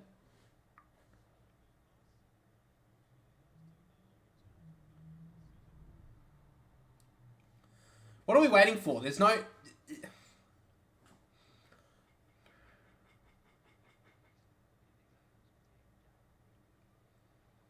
So a goal has been called. Port Adelaide will get there first of the second half. Powpepper nails it from the pocket. And from something that would have been absolutely amazing was really taken away from the goal review. But nonetheless, a great finish. Port Adelaide get there first of the second half.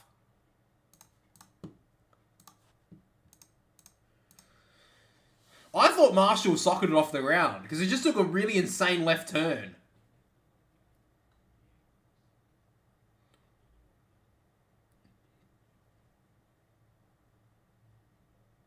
Powpepper's still looking at the screen, hoping he can see it again.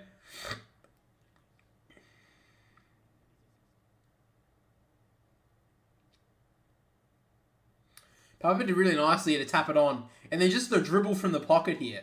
Yeah, I thought it had a weird turn, but no, he got that all himself. That was a great finish. We've seen some goal of the year contenders this year. That unfortunately probably won't even make it, but it'll definitely be a chance. Back in the ruck, Dangerfield nearly got the ball out. Lysette nearly just breaks out of 2 tackles by himself. Ball spills free, and then Horn Francis tackled well. Been on the stoppage. So back to 7 points. Lysette taps it out the back. Dangerfield got the ball out, but just couldn't get the ball to boot. Now Atkins pushes a Port player in the back. Can't see who it is. I think it's Horn Francis. But Houston takes the play on. Winds, spins out of one tackle, and gets the kick away forward. Heads out wide to Houston. He'll get it on the bounce. Tries to turn out O'Connor. Then he kicks it backwards. Tries to reset. He finds McKenzie, just defensive side of the wing here.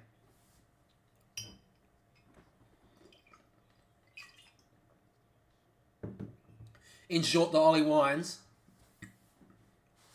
So Wines had a pretty good game so far. He plays on now and drives a long ball inside the forward 50 to a one-on-one. Dixon gets the hands out, just couldn't bring it down with him. Burne-Jones to Drew, and now Farrell, usually a pretty good ball user, kicks a short ball high. Nice little loop on that, just to get it to Finlayson, and a chance here for Port Adelaide to bring themselves to within 1 point. That was a great kick from Farrell, just had the right amount of flight on it that Henry could not make any sort of contact on that ball. And now Port Adelaide, huge chance to be back within 1 point in this game. So Finlayson, he's got one tonight. He comes in, kicks towards goal, Jeremy Finlayson, and Port Adelaide are right back in the hunt. Cats got an early one, Port Adelaide got 2 quick ones back, and it's 1 point the difference, Adelaide Oval.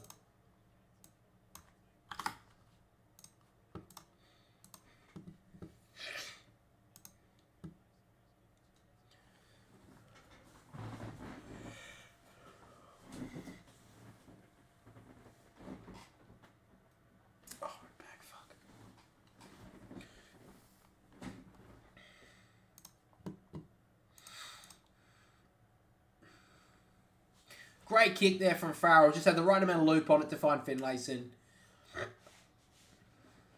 Got 2 tonight. And this game could be set up right down to the wire here. Back in the ruck, tap down there from Lysette. Gets past Bruin. Now O'Connor gets ripped down by Rosie. And he's pin holding the ball. Port Adelaide have lifted this game up a notch. He gives out the handball to Houston. He's had a good start to the second half. He drives a long ball. 2-on-2. Gets out the back. Stewart been well held so far. He almost dragged that in. Dixon gets the handball out. McEntee to Horn Francis. He spins. He has a short kick. Great find a boat. Wasn't paid 15. Play on. Now Houston has a short option. Great kick. And in the pocket is Marshall. And a chance here for Todd Marshall to give Port Adelaide the lead, which they have not had since, I think, midway through the first quarter. I mean, that's 15 to Travis Boak, isn't it? Surely. I mean, the amount of stuff they pay like 10 metres half the time.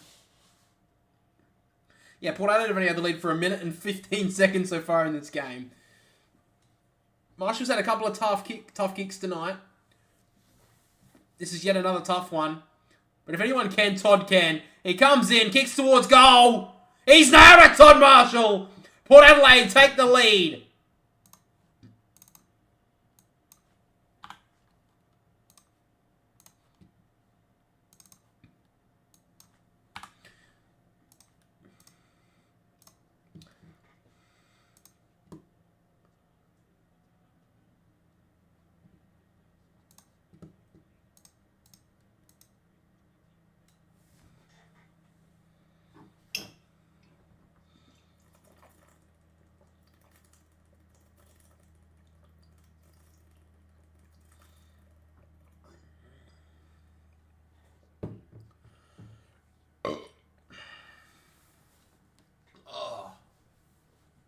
So Cats need a little bit of a lift at the moment. Port Adelaide have really dominated this third quarter and take the lead back for really much the first time since early in the first quarter. In the ruck now, Finlayson does well, gets the handball out somehow. Now Drew soccers it forward. 1-on-1, Pal Pepper, Burne-Jones couldn't bring it with him, but he gathers it now. Burne-Jones streams in from 20 and drills it home. Port Adelaide get their 4th in a row.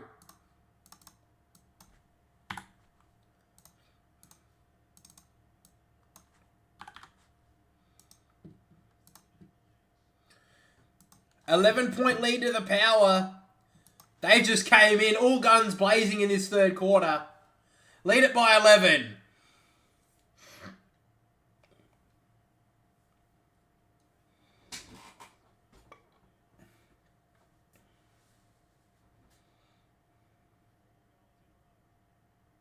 They got another one catching past her, I know. Cats can't get their hands on the ball. They've only had 3 touches in this third term. In what, 6 minutes of footy?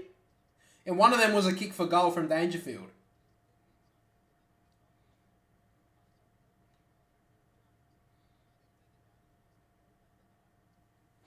So now we're back in the middle again. Thump down there from Blitzers. Coming through was Bruin, left the ball behind. Drew sockers it forward again, just gets to meterage. McEntee and Narkle meet. Couldn't gather it though. Now Guthrie gives it off to Stewart. Hasn't had many touches tonight. And now Henry drives it out of defensive 50. 1-on-1 is Farrell. He's almost been held. Play on. Wines did want to spin out of trouble. Out to Butters. Butters handballs it inside. Not the best handball. And then Rowan's taken out of bounds.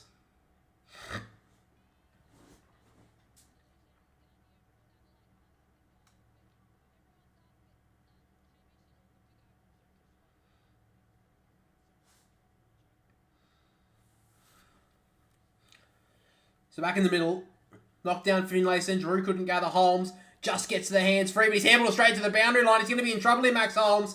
And he's pinned.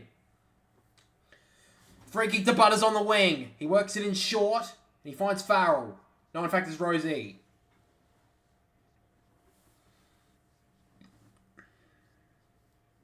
So Rosie goes long. Back inside the forward 50, just giving Port all the options. And a free kick's been ripped out here to Tom Stewart. So Stewart plays on. Goes long out towards the wing. Blitzar's in front, couldn't bring it down. Now in front was Kolajasny. Tui runs through nicely. Doesn't have many options. Tries to spin out of trouble. Sin couldn't tackle him. Now a handball forward there from Tui. Great pressure from Burne-Jones, but Guthrie just takes it away from him. Drills the ball a good 30 metres, but it goes out on the full. Yeah, Butters has been pretty quiet tonight. I think they've got Tom Atkins tagging him.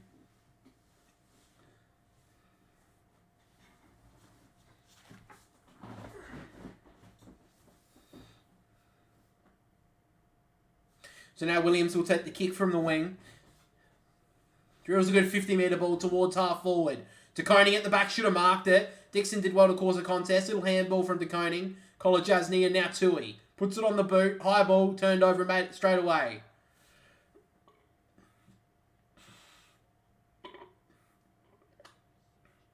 So now Farrell plays on now. Kicks a high ball back inside the forward 50. Just peppering it in there. Port Adelaide. Up goes Dixon. Great mark.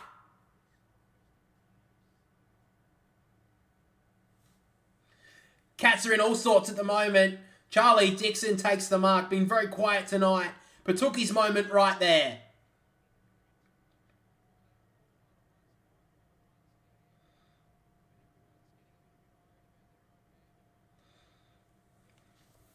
So a chance here for Port Adelaide to go out by 17 points.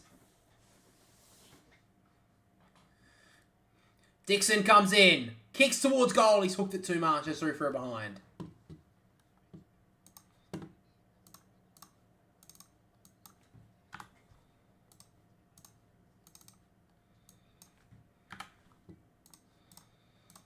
So now Smith to Stewart. And now Kolajasny. Still in their back 50 here, the Cats. Oh my God. He works it in short to Smith. So the Cats just trying to take a little bit of sting out of this one. He goes short to Guthrie. So Guthrie now goes long towards the wing. Pack of players go. Henry leaves, gets it at the back. Hawkins over to close. Butters drags him down. Farrell gets the turnover to McKenzie. Now McKenzie, a short ball, not that best looking kick, but Burne-Jones gets it on the bounce. Farrell, little low dart from left footer. It was a great kick in the end. Dixon can grab it. Doesn't have too many options in front of him. Runs back and gives the handball forward to Pal Pepper. He breaks past Isaac Smith. He now kicks it inside the forward 52. A 2-on-1. Willem Drew takes the mark. Great work from Port Adelaide. They're running all over the ground in this third quarter.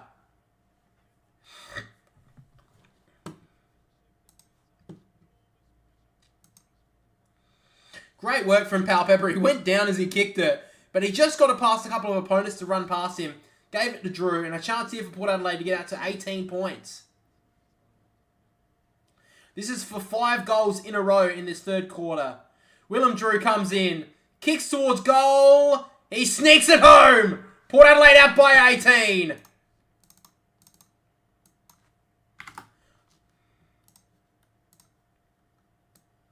Port Adelaide win tonight. They are 11 wins in a row and take top spot for the first time this season for at least a couple of nights.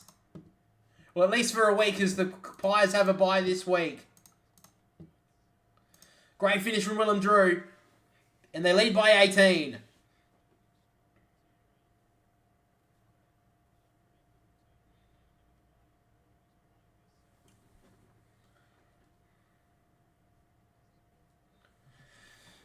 Great pressure from Port in the back half, and they just transitioned so well. The kick from Mackenzie going to Burn Jones was poor, but then Farrell got the ball, and Farrell's always a great ball user, always a great decision maker as well. And Port Adelaide got that forward easy goal. In the ruck, set down to Butters, now winds, back to Butters. He's getting himself involved in this third quarter. Drives the long ball back inside the forward 50. Both Cats defenders miss it. Stewart takes the contact, but not the ball with him. Rosie's taken without it. Should have got a free kick. Pal Pepper gets it to Horn Francis, who's been taken high. And he'll get a free kick. The Cats are in all sorts at the moment. The long ball inside the forward 50. Two Cats players were there and they both missed it.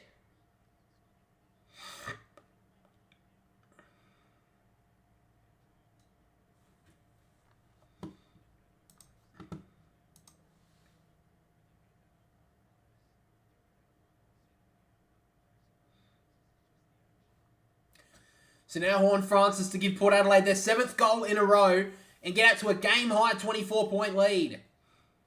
He drew the high contact, maybe shouldn't have been there, but he comes in now pretty much straight in front, 40 metres out. Horn Francis kicks it to the left-hand side. It won't make the distance.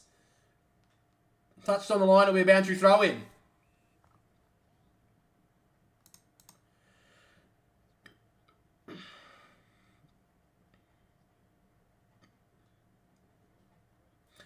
So still 10 minutes to go in this third quarter. Geelong still have time, but they've got to be careful here because if Port kick a couple more, they could be taking it out of Geelong's hands. Back in the ruck, no one grabs it. Tui that gets to the handball, nearly disrupted. Now Dangerfield almost threw that away. Guthrie gets away and kicks it out of defensive 50. Long ball towards the wing. Great intercept mark from Bergman. He's been brilliant on Jeremy Cameron tonight. Crowd 150, not going to get it. Bergman drives it back inside the forward 50 to Todd Marshall. I think he's taken that.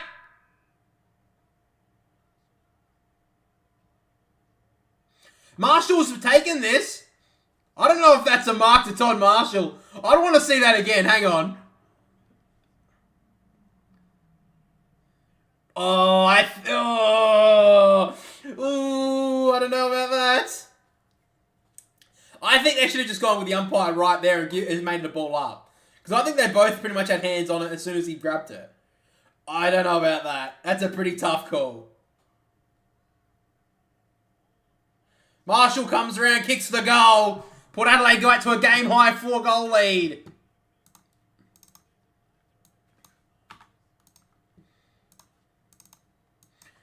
Players come together here from both sides. Bit of a tussle, but Port Adelaide have the lead on the scoreboard. Tom Hawkins comes all the way down from defence to have a push around. Zachy Butters having a go with Zachy Guthrie. Been well held tonight, Zach Butters, but he's had a couple of moments in this third term. And Todd Marshall was kind of leading the forward line. All three of their tools have had an impact in this third quarter. Who got their hands to this first? I think you probably just ball that up.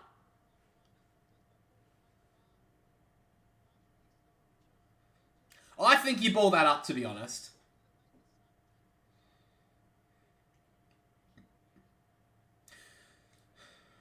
So it looks like Riley Bonner may be getting himself set up here to come on. He's standing up on the back of the bench.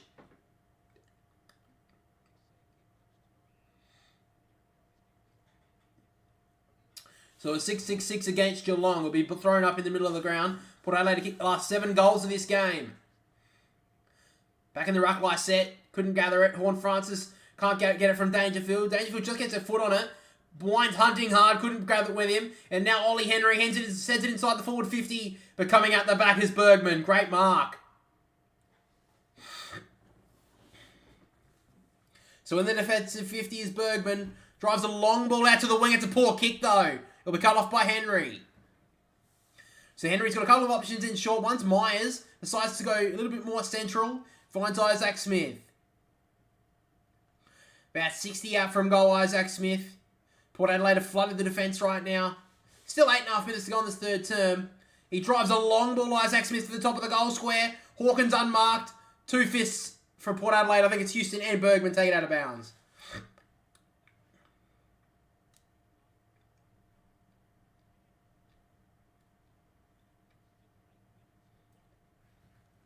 Still 8.5 minutes to go. Port Adelaide got 7 goals to 1 in this quarter, and they've got these last 7 goals. After Dangerfield kicked the first. Out of the ruck, both ruckmen miss it. Close, couldn't grab it. Brought down by Rosie and Wines. Will be another ball up.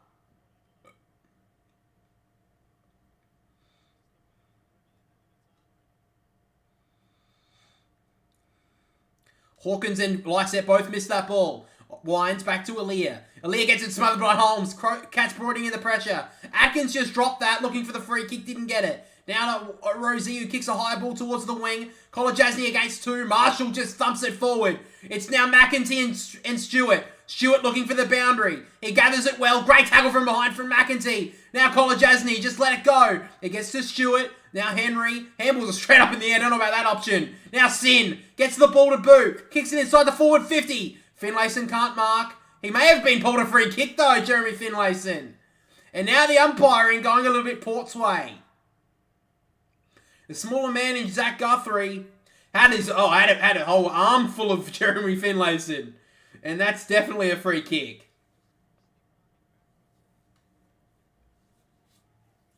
A chance here for Port Adelaide to take a 5-goal lead.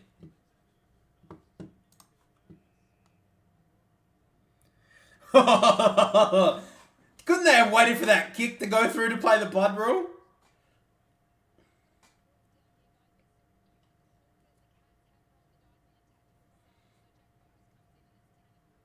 So Tanner Bruin has been subbed out and Jack Bose has been subbed in for the Cats. Big call there because Tanner Bruin had a pretty good first half. There may have actually been an injury because he did come off, I think, late in the second term with some sort of injury back then. So I'm a bit surprised it's taken till now, but nonetheless, now Jeremy Finlayson, a chance here. Give Port Adelaide a 5-goal lead. He kicks on the mark of 50. The flags go up behind goal and Port Adelaide have a 5-goal lead.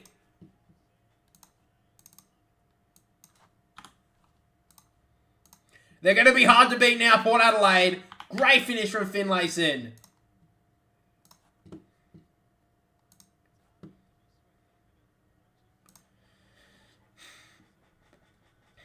Finlayson's got a couple. Todd Marshall's got 3. Finlayson got 3. We also got, in this quarter, Charlie Dixon with a goal. I believe. Didn't he get one?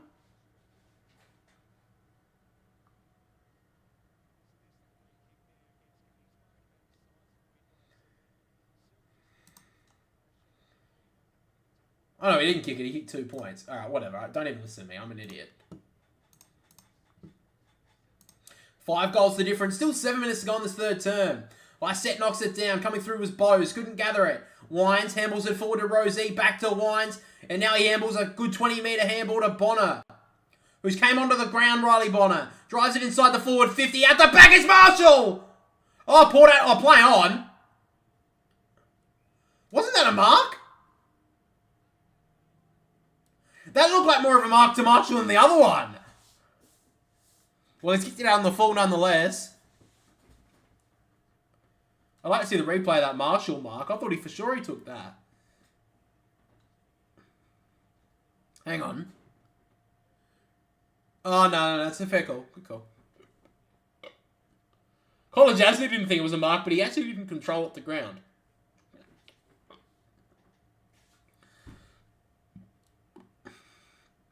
He sends a high ball out of defensive 50. 1-on-1 is Blitzars. Had an arm held of Lyset, but now Williams out the back. Went to ground, though. Just got the handball away, but now Bose to Dangerfield. Needs to lift in his second half. Drives a high ball towards the forward 50. Aaliyah couldn't grab it. Now Bergman gets dragged to ground by Hawkins. Gets the handball out to back. McKenzie mishandballed to Aaliyah. Now Myers to Hawkins. They get a free man here. Holmes now to Duncan. Always a good ball user. Great decision maker. Finds Ollie Henry inside the forward 50.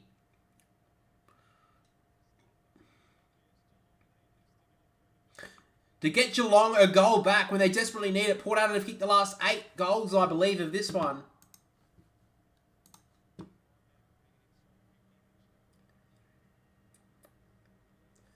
He's hit 8 goals in a row, Port Adelaide. To get them back in the hunt here, Ollie Henry. He comes in, kicks towards goal. That's as straight as you like.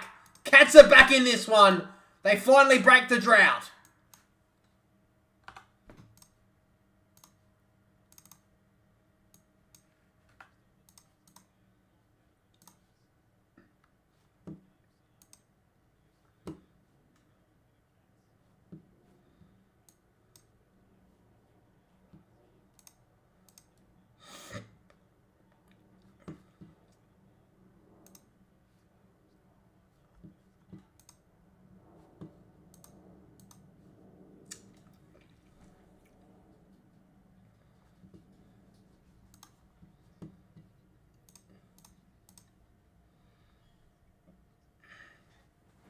So Ollie Henry, great kick. Cats back to within 4 goals. So Josh Sinner's been subbed out for Port Adelaide. Riley Bonner has come onto the ground as the sub. So now in the middle, Holmes gets the clearance. Great cut-off there from Bonner. Couldn't take the mark though. Houston to Farrell. Doesn't have a right boot, so has to cut back left. He kicks it inside with a dangerous-looking kick and it's cut off. Blitzars takes the mark. So now Blitzars has an option in short, decides to go out wide and find Stewart. So now Stewart in short to find O'Connor. 4-goal lead to Port, just under 5 minutes to go. He just kicks it in short inside the forward 50. Aaliyah read that well. Fists it away. Now Tui doesn't have too many options. Just handles it inside to Hawkins. Hawkins switches it to the top of the 50. With a blistering kick, wasn't paid. Holmes on the ground. Kicks another high ball towards the top of the goal square. Up goes Stengel, nearly brought that down. Farrell just gets the hands free. Was slung there, Farrell. Play on. Now in the pocket was Cameron. Kicked it straight into Palpepper in front of him. And it trickles out of bounds.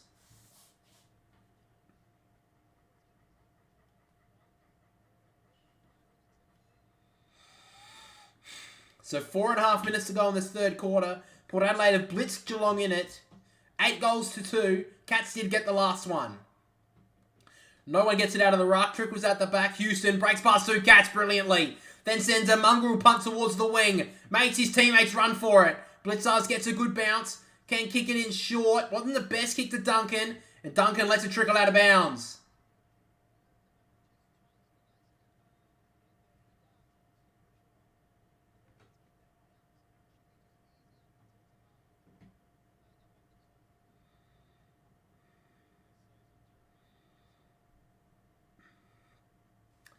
So just outside forward 50 for the Cats. Flysett knocks it down. Horn Francis immediately met by Holmes. Couldn't get the ball free. Now Bose lets straight back to Horn Francis, who gets immediately ripped down. Can't get the ball free, and he's pinned for his trouble. Holmes gets out the handball, and Tui drives it inside the forward 50, cut up by Williams.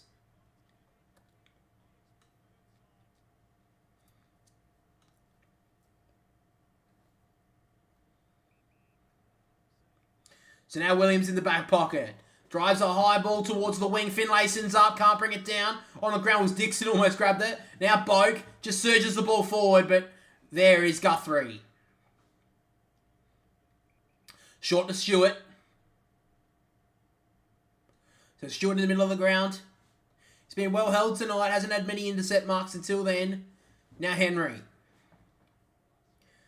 In short to Duncan.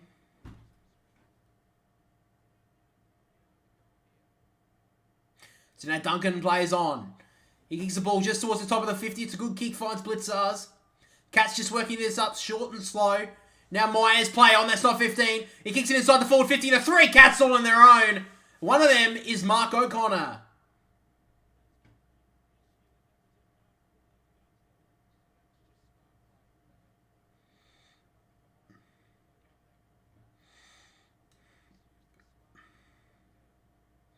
So O'Connor only got 5 goals in his career. Does have one this year. Ray back in round 4. This is a pretty important one for the Cats to get multiple goals in a row in this third term. After Port Adelaide have had a lot of it.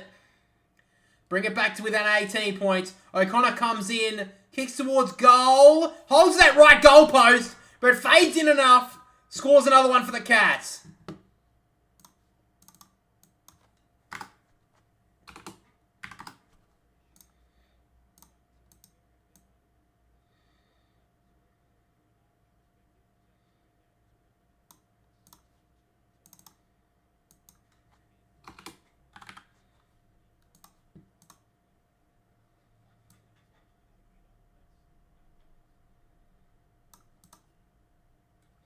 So back to 18 points the difference. The Cats' straight goal kicking has kept them in this match in this third quarter.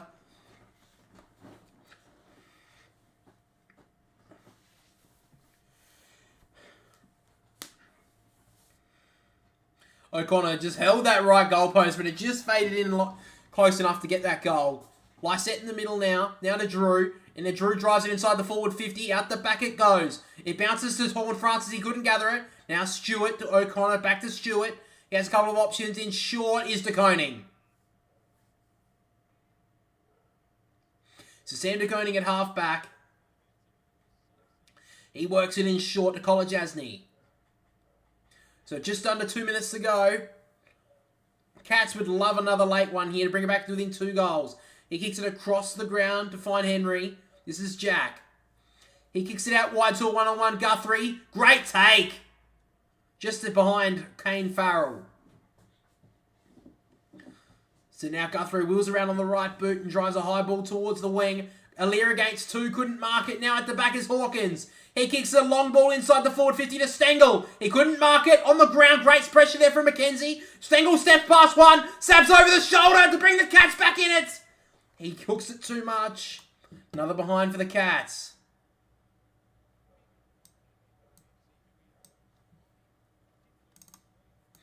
Big chance there for the Cats. Just hooked it too much over his shoulder there, Stengel. Through for a behind. 17 points the difference. Xander's going for Port at the moment. They're doing pretty well in this third quarter. Williams drives out of defensive 50. Poor kick though, cut off by Kolajasny.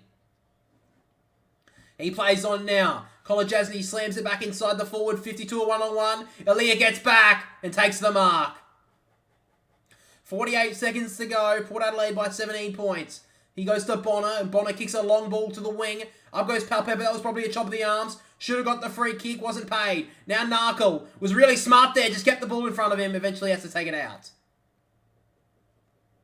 34 seconds to go. Palpepper's still reaching for himself there. That should have been a free kick. And then just got a kick in the head from Zach Tui for his troubles.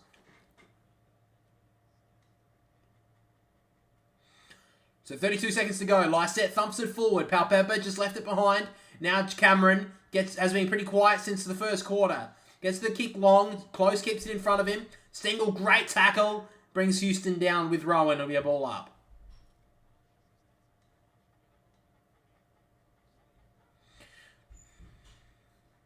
So umpire throws it up again. Lysette takes it out of the ruck and just kicks it 50-odd metres forward. Palpepper keeps it in front of him. Did well. Narkle, little handball behind Palpepper. He gathers it well. Nearly fell over. Kept his feet. Kicks in short, poor kick. Cut off by Bose. He has an option inside. He goes towards Stengel and he misses him. This will roll out of bounds. And that will be the three-quarter time siren.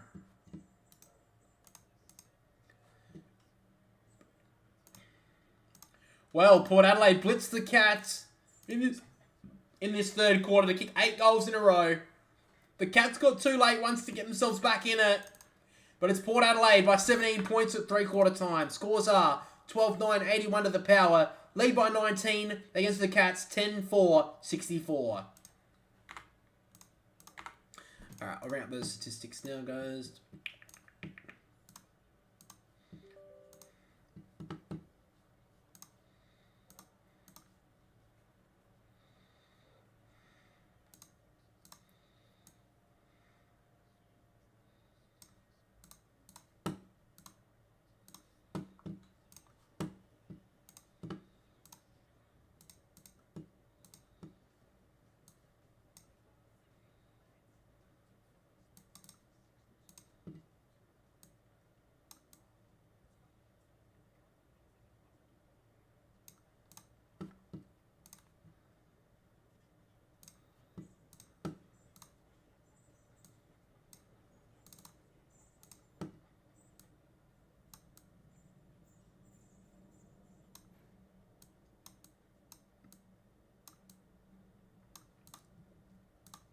Alright guys, so three-quarter time. Leading disposal getters on the ground are Dan Houston and Zach Guthrie with the 23. Ollie Wines with the 21 along with Max Holmes. And then Connor Rosie with the 19. Rounding out the top 5. Leading disposal getters. And then for the AFL Fantasy watchers out there, we have Connor Rosie with the 81. Todd Marshall with the 80. 74 for Zach Guthrie, 73 for Ollie Wines, and then Dean Houston's on 71, rounding out the top 5. Alright, I'll be back in a sec, guys. Just get a trick drink. I just really need this trip. I can't believe we're actually here. Taking this one. He's cute. If you did this to give us something to remember, hi, honey, it worked. Do you think you could get us in? Follow me. These are my dancers. Prove it. What dance moves you ladies know? A twist, a jerk. Let's do it. Great! Isn't that what friendship is? That we face the unknown together? Let's go. Oh my God, that's Tom Brady. 80 for Brady. Express release available now in Foxtel Store. Welcome back. A moment of brilliance from Sam Powell-Pepper in a quarter of big moments from the Powers. A 7-goal onslaught. They lead it by 17 points at three-quarter time. It was an extraordinary turnaround. They were super impressive, smashing the Cats at clearance, dominating territory. Wow, they are looking the goods. Well, that was a statement, wasn't it, in the third quarter? We talked about their ability to convert, getting first possession into getting outside of Geelong and turning it into clearance, and they just smashed them in that quarter. We haven't seen them as damaging as that from clearance for a long time. And it was on the back of an intensity and a pressure that they just weren't bringing early in the game. Yeah, and it was a pressure in tight and tough. We talk about game in open pressure, the harassment and the chasing, the run-down tackling. But when you look at their pressure in tight, it was 10% above AFL average, close to 285. So those numbers don't tell the whole story because Geelong really got smashed at clearance and spent most of their time chasing from stoppage. As you can see here, the Power won 9 of the first 10 clearances and kicked 4 goals straight. So 24 points from clearance in one quarter is an amazing number. 32 points is the average per team per game. So to get 24 points in a quarter is ridiculous. They just hunt. They just turn up in waves. They follow up. They're aggressive. Their forward line functioned. It looked clunky in the first half. And they just found ways to put the Geelong back 6 under pressure. They gave them a situation they really couldn't handle. And a big reason for the turnaround was that they were able to convert, which was something they were really failing to do early on in the game. That accuracy, the efficiency inside 50 really turned the scoreline around. Yeah, 7-goal quarter. It's just huge, Sarah. It's a big statement to make, on Thursday night, big under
the bright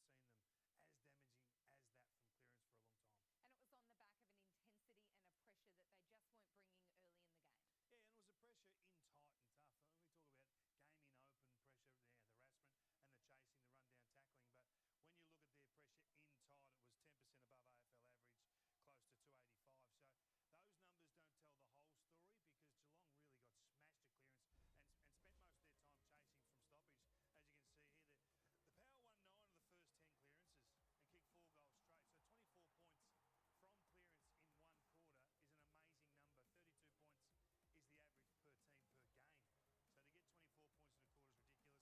if you're Geelong? You've had your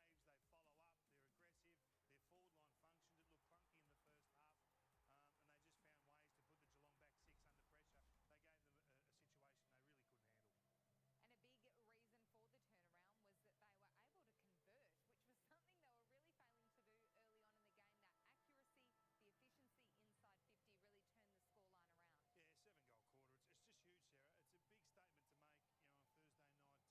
you've been beaten by Lycett in the ruck. He's been outstanding. Houston's been terrific all night, and particularly that quarter. And Drew, he's finding space, particularly at clearance. So they've been awesome. They've been absolutely terrific. So the question is, can Chris Scott find a way, he is quite agitated, to make his team discover that next punch, that next kick that they can go to? Well, they made them look second-rate in that quarter. I mean, it wasn't until the last 5 minutes where they sparked the comeback. So I can understand why he's angry because they're a proud football club. They don't like being beaten like that with absolute toughness. He's just had a little word there. That's impressive vision there from the reigning premiers, the coach, to one of the superstars in the competition.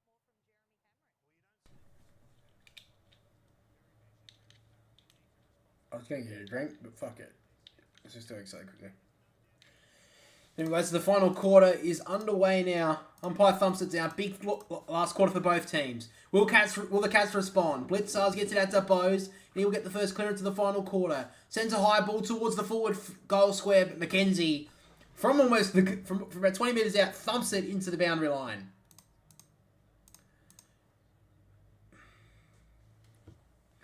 You gotta go catching pastor, all good, man. Have a good night. I'll catch you next stream. So in the forward pocket here, the Cats. Umpire throws it in. Hawkins gets a little tap down. Aaliyah cuts it off, though. Kicks it out of the defensive 50. Powell-Pepper and Guthrie fight for it. Guthrie gets tackled by Powell-Pepper, and it'll be another ball up.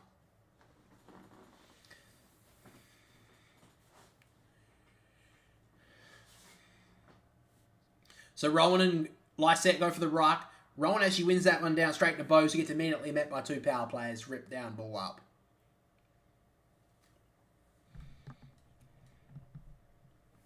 So very important for the Cats to get the first goal in this last quarter. Lysette gets a little tap down, coming through as Cameron. Couldn't bring it with him. Now Houston gets the kick away into the middle of the ground. It'll be a bouncing ball. Dixon just decides to splack it forward. Marshall beats Henry to it, then spins into trouble. Has a handball option, then threw that one away. I don't know how that wasn't called. Bonner kicks it inside the forward 50. McEntee was too easy to mark it. Dropped an absolute sitter. Blitzars kicks it out of the defensive 50. Go to Marshall. Then Marshall gets it back inside to one of the most informed players in this game right now, Jeremy Finlayson. He's been big tonight, Jeremy Finlayson, especially in the second half. A chance here to kick his fourth goal.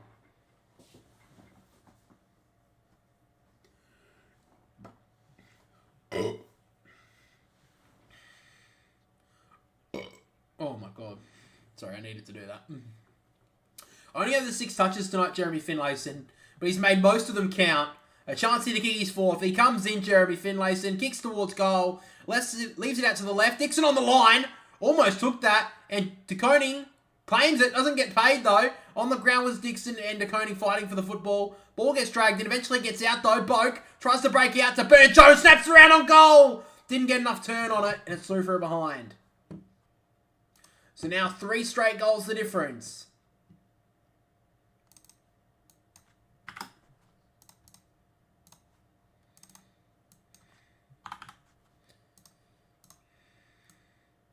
So now Stewart works it out wide and finds Duncan.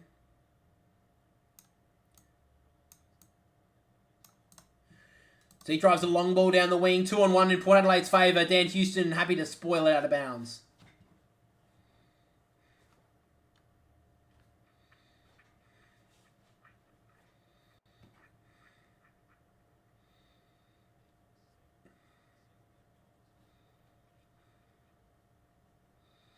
So umpire throws it in. Lysette gets the ball out nicely. Winds. Gets the hands out to Butters. Butters doesn't have too many options. Handballs it inside. It's turned over. Rowan to Myers. Myers kicks a short ball wide to Henry. He couldn't get there. Bergman works back hard. Henry gets off the handball to Atkins. Now Smith snaps it around the body. Towards goal. He stuck it home.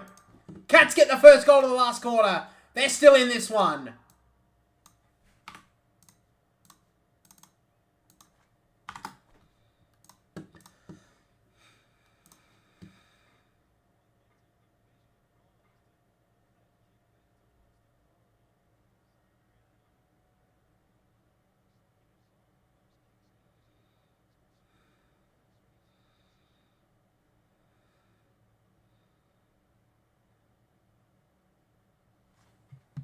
So Isaac Smith kicks the first goal of the last quarter. Now 12 points to the difference.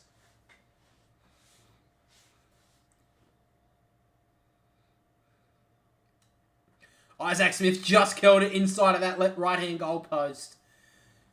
Great finish. 12 points to the difference. Lysette knocks it down. Atkins has been with Butters all night long. Butters drags him to the ground. It'll be another ball up.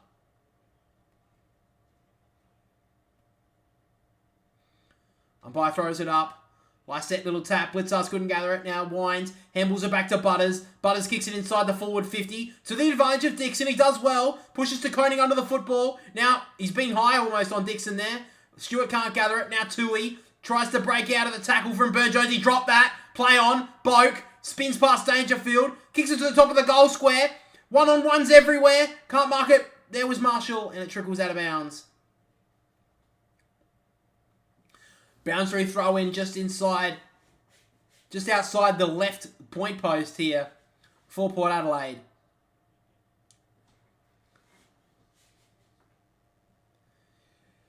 Umpire throws it in once again. Dixon almost takes it straight out of the ruck. It trickles out to Dangerfield. He doesn't get there. Dixon is it to Powell-Pepper. He can't get his hands free. Eventually does. Powell-Pepper with absolute brute strength. Snaps it home. That is brute strength from Sam Powell-Pepper.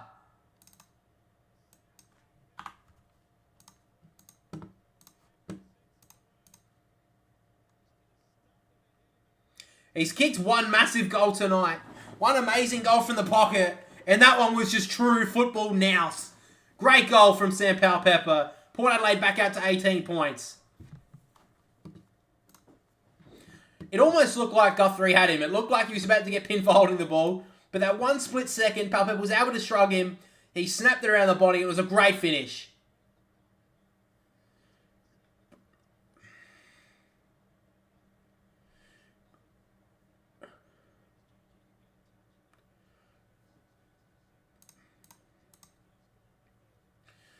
Lycett wins it out. Now, almost got it away there was Holmes. Butters to Houston. Port Adelaide are running all over the place at the moment. Winds to Rosie, who drives it inside the forward 50. Up goes Finlayson!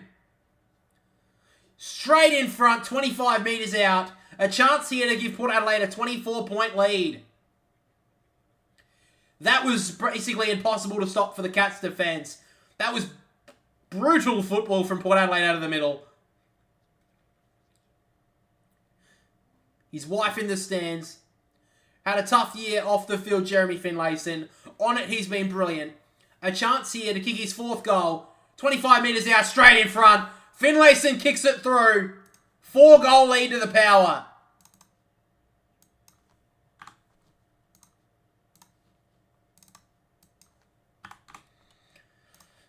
It was a big move a couple of years ago for Jeremy Finlayson to move away from Sydney to come to Port Adelaide. But he's definitely made a difference at the club. Played predominantly in the ruck last year with the huge amount of injuries. But now this year he's finally moved forward and he's having a huge impact. 4 goals the difference now for Port.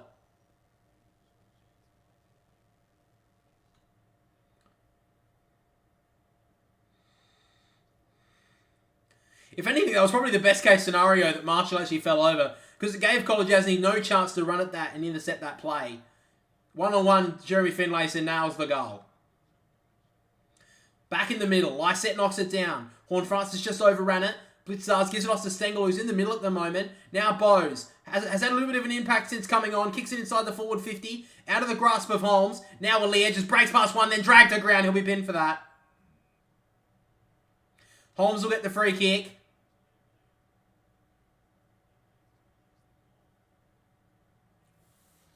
So Max Holmes at 50 had a brilliant start to this game, been pretty quiet since half-time. He plays on now, runs to about 55, then drives a high ball towards the top of the goal square. He's got Rowan, but he goes to overrun it, and now Houston takes the mark. Been brilliant tonight, Dan Houston, probably one of the best.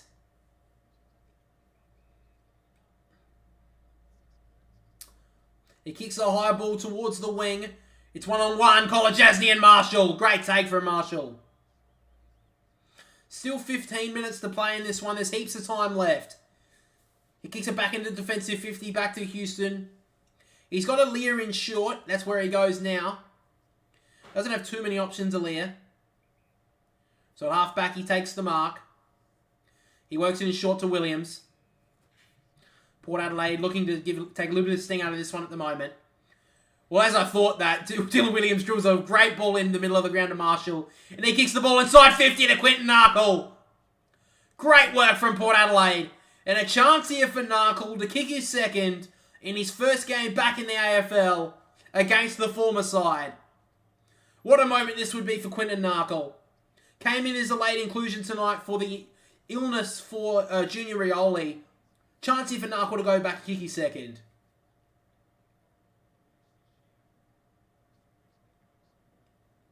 He's been in the VFL for half of this year. Picked up in the mid-season draft. What a story he's been. From 40 metres out, Narkle comes in. Kicks towards goal. It's fading back. It's home. Port Adelaide are almost home now. Narkle nails the goal. 5 goals the difference.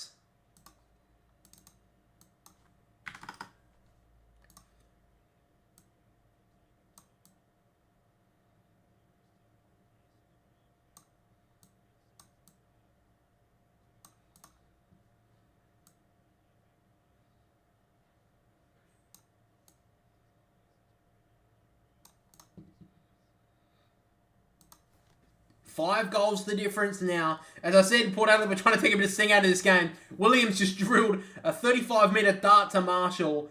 And then Quinton Narkle, pretty much all on his own inside the forward 50. Went back, nailed the goal. Port Adelaide are going to be extremely hard to beat now. They're on track for 11 in a row.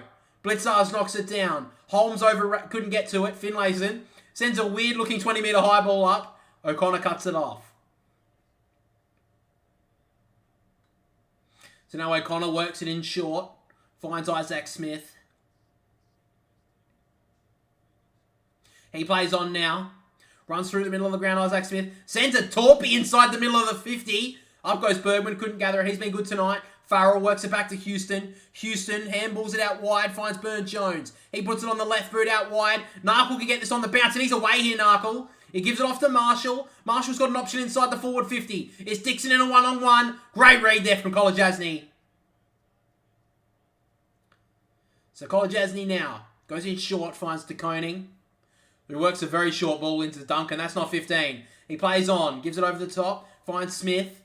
Now he goes down the middle of the ground. It's a dangerous kick though. Horne-Francis cuts it off. Doesn't have too many options, so he gives it off to Burn-Jones. Burn-Jones inside the forward 50 to Ollie Wines, who plays on now. This would be the game winner. Ollie Wines comes in off the side of his boot.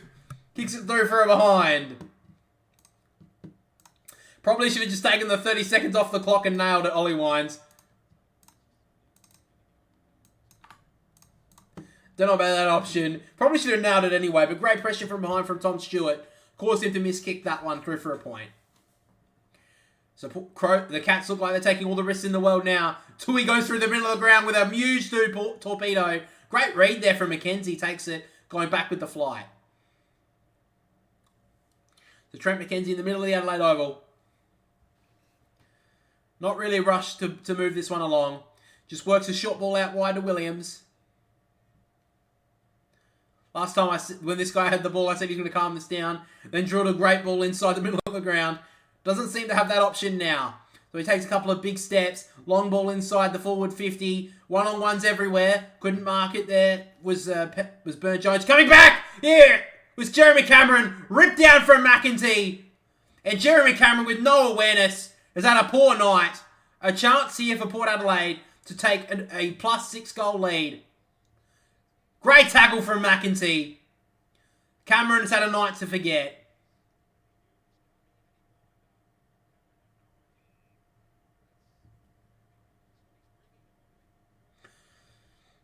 So Jed McEntee now.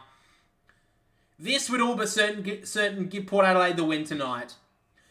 After the Cats had a brilliant start to this game, Port Adelaide have been brilliant in the second half. McEntee comes in, kicks towards goal. Port Adelaide set to have 11 wins in a row.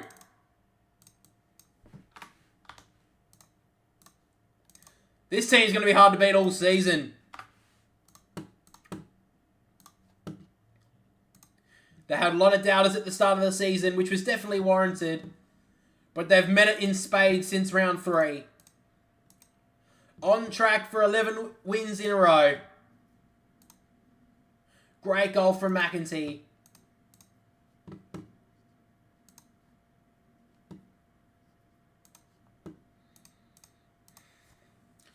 I just don't know what Jeremy Cameron was thinking. I mean, surely he must have known there's going to be pressure inside the defensive 50.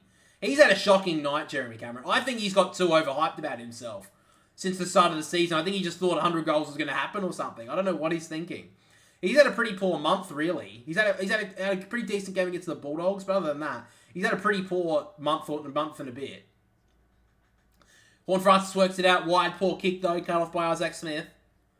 So on the outer wing now, 37-point Port Adelaide lead. Smith looking inboard, doesn't have too many options. Now works it out wide now. Long ball towards the 50 on the outer side. Elia read that, just couldn't mark it. Hawkins on the ground to Atkins. Doesn't have too many options, just drills the ball in low to about the top of the goal square, but Travis Boak read it brilliantly. Takes the intercept mark. Works it out wide to Williams. They've called 50 straight off there.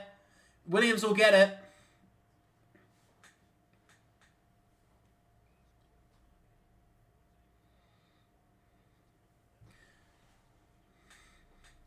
Williams works it out to Aaliyah. He's got acres of space to work into. He works it in short to Bonner. Still 10 minutes to go. It's not like the Cats are desperately out of this game, but they just don't look like they think they can win it. But the cut-off mark here, a chance here for the Cats. Cameron gives it off to Myers. Myers has a few options. He goes in short over the top. Atkins takes the mark, gives it off to Tui to give the Cats a little bit of hope. He handles it over the top. Now Ollie Henry from 25 metres out misses an absolute sitter. Well, that's been the Cats' night since half-time. Poor kick from Ollie Henry. That may well have sealed the Cats' fate tonight.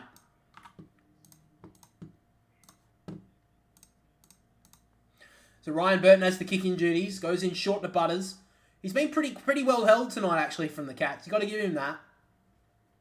Burton works it out wide, playing his traditional defensive role tonight. Just gets out the back of Tom Stewart, but just out of the grasp of Travis Boak. Takes it out of bounds.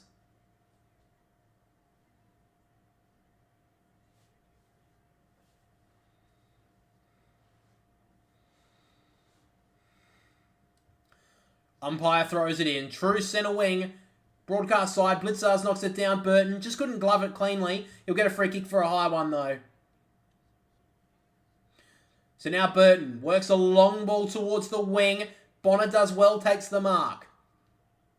So now Bonner, still in the centre of the ground right now, has a few options. One's leading back into the 50. Kane Farrell takes the mark. Great use there. Kane Farrell has been brilliant in the back 50 this season, playing as almost a small defender, but also using his lethal left boot to some great work. Since Carl Amon left the club this year, he's had to take on a different role. So is Miles Bergman, and they've taken it in spades. They're definitely these role players now for Port Adelaide, which are definitely underrated at every club. But a chance here for Farrell to kick the goal. Kicks towards goal, won't make the distance. Dixon at the back! Oh, he almost brought that in.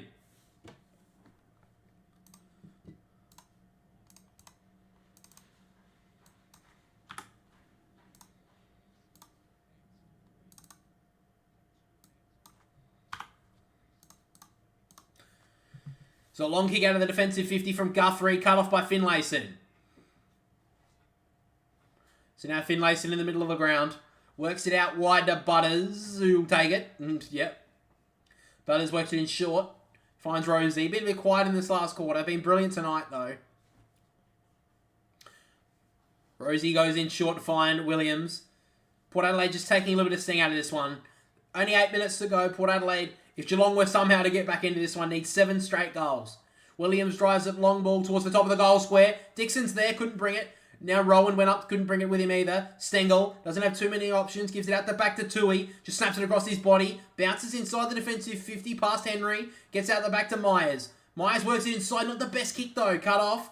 Spins out of trouble there, Farrell. Has a couple of options inside the forward 50, and one in the pocket is Zach Butters, who dropped the mark. Unfortunate, he thought he had it, but he just almost landed on the ball here, was Butters.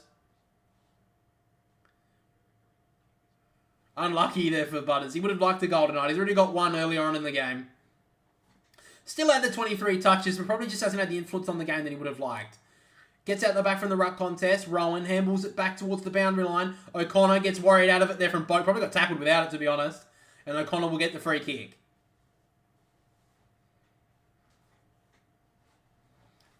So on the boundary line, basically where the defensive 50 line meets the boundary, O'Connor has the football. Plays on, then kicks it into the interchange gates for some reason. So this game's after the bye. The Cats started off this game brilliantly, but Port Adelaide will be heading into the bye on 11 straight wins.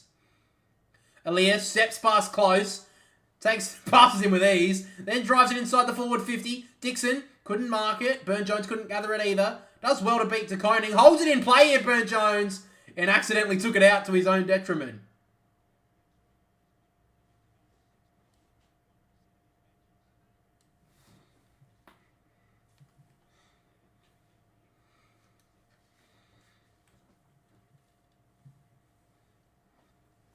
So just inside the forward 50 here for Port Adelaide. They'd love a couple more just to drive this one home.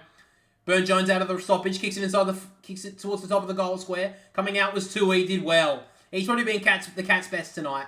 Handballs it out towards Myers, it's just out of his reach. Burton couldn't gather it. Tui fighting for it hard, but the Cats give away another free kick. Burton will take it about 53 out from goal. So Ryan Burton's been in and out of the forward line, even got dropped last week. Came straight back into the team with the injury of Lockie Jones. Played pretty well tonight, Ryan Burton, in the back half. Kicked a couple of goals this season as well, playing forward. He'll take his 30 here. A chance here to drill home a 17th goal for Port Adelaide tonight. He took his full 30, then kicks it across the forward 50. Almost hit the ground, which was somehow nearly impossible. Eventually, the Cats work it through to Bowes. Bowes kicks it out of the defensive 50. Bergman just runs straight past it almost. Elia tackled well from Dangerfield. And it'll be a ball up.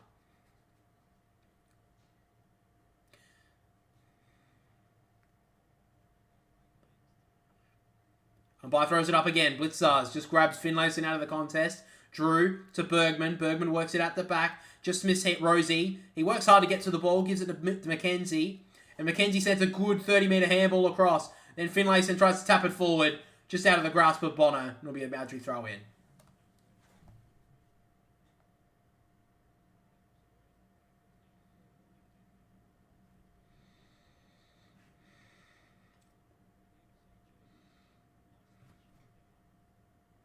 Throws it in, winds, gives it off to Rosie. Now Bonner, from about 80 out from goal, drills a low ball inside the forward 50, but Kenry cuts it off. So for the next four games for Port Adelaide is obviously the bye next week. Then they've got Essendon, the Gold Coast at home, Carlton, and then Collingwood. I mean, 3 of those you'd almost bank as wins. Collingwood would be a tough one at home, though. And then for Geelong, currently sitting in 9th spot, they have Melbourne next week at home. That's down in Cardinia Park or Skilled Stadium or what do they call it now? GMHBA Stadium. I'm an idiot, sorry. Then they've got the Swans, North Melbourne, and Essendon to round out the next 4 games for them. So the Cats are going to have to win a couple of their games at home, which, I mean, are basically givens. I mean, they've got 6 more games down in Geelong.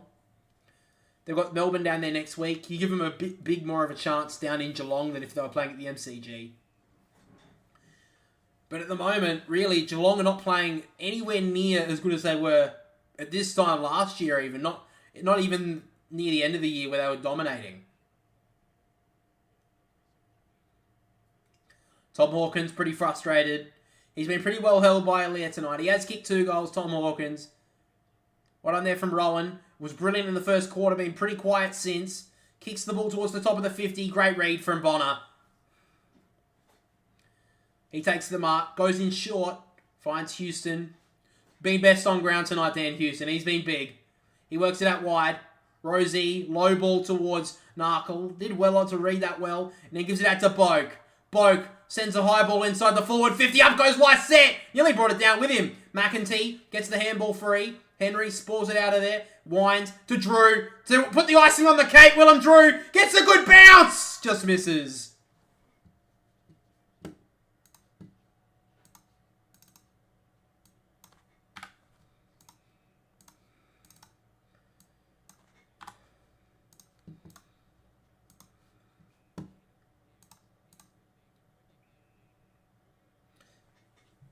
Guthrie goes over to Roland, now Buse, through to Cameron, been quiet tonight, drives it inside the forward 50 and finds Tom Hawkins on the lead.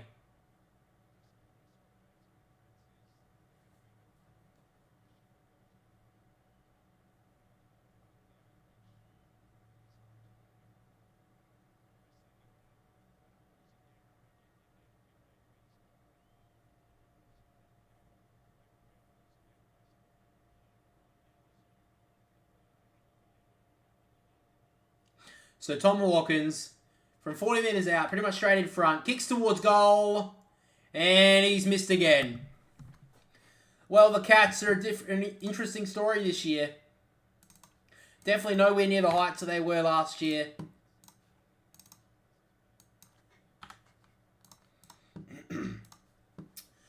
If they were to somehow get into a grand final contention, you'd have to think it'd be outside the bottom 4 of the 8, which is obviously very hard to do. We've only seen the Bulldogs do it, and they had to get on an unbelievably good run to make it.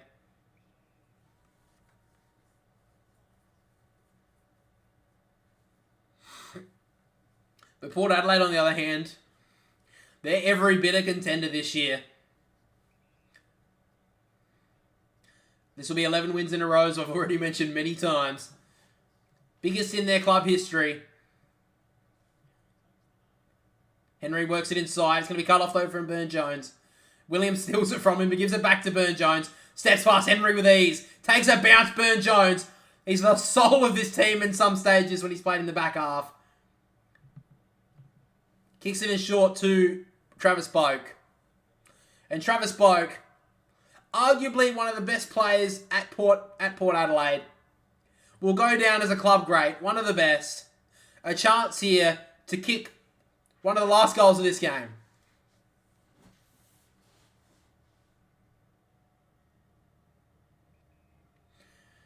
40 odd metres out here, Travis Boak.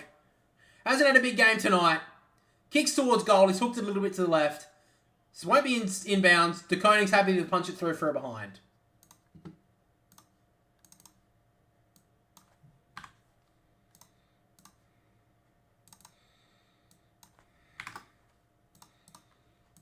So Tui kicks it in short. Smith back to Stewart. Goes in short. Finds Bose. Bose works it inside to Smith. And now Stewart keeps on running. Did well. Takes a bounce. Keeps on going. Long ball towards the forward 50 in a one-on-one. Hawkins. McKenzie read that well. Hawkins not impressed by the umpire. But he goes in short to find Aaliyah. Aaliyah's held him well tonight. Works it in short to Houston. 30 seconds to go as the power chant goes around the Adelaide Oval. It's going to be hard to beat them, not only anywhere around Australia, but especially here at Adelaide Oval. Aaliyah goes long. Up goes Henry, almost marked that in the end.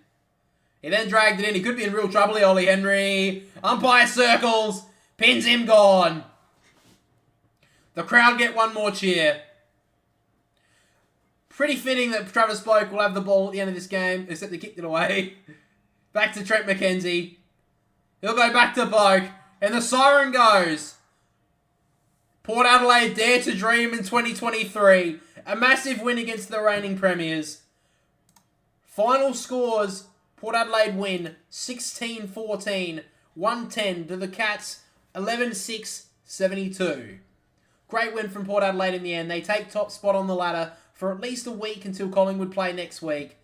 But Geelong now sit outside of the 8 and are still staring down somewhat of missing the finals after winning a premiership last season.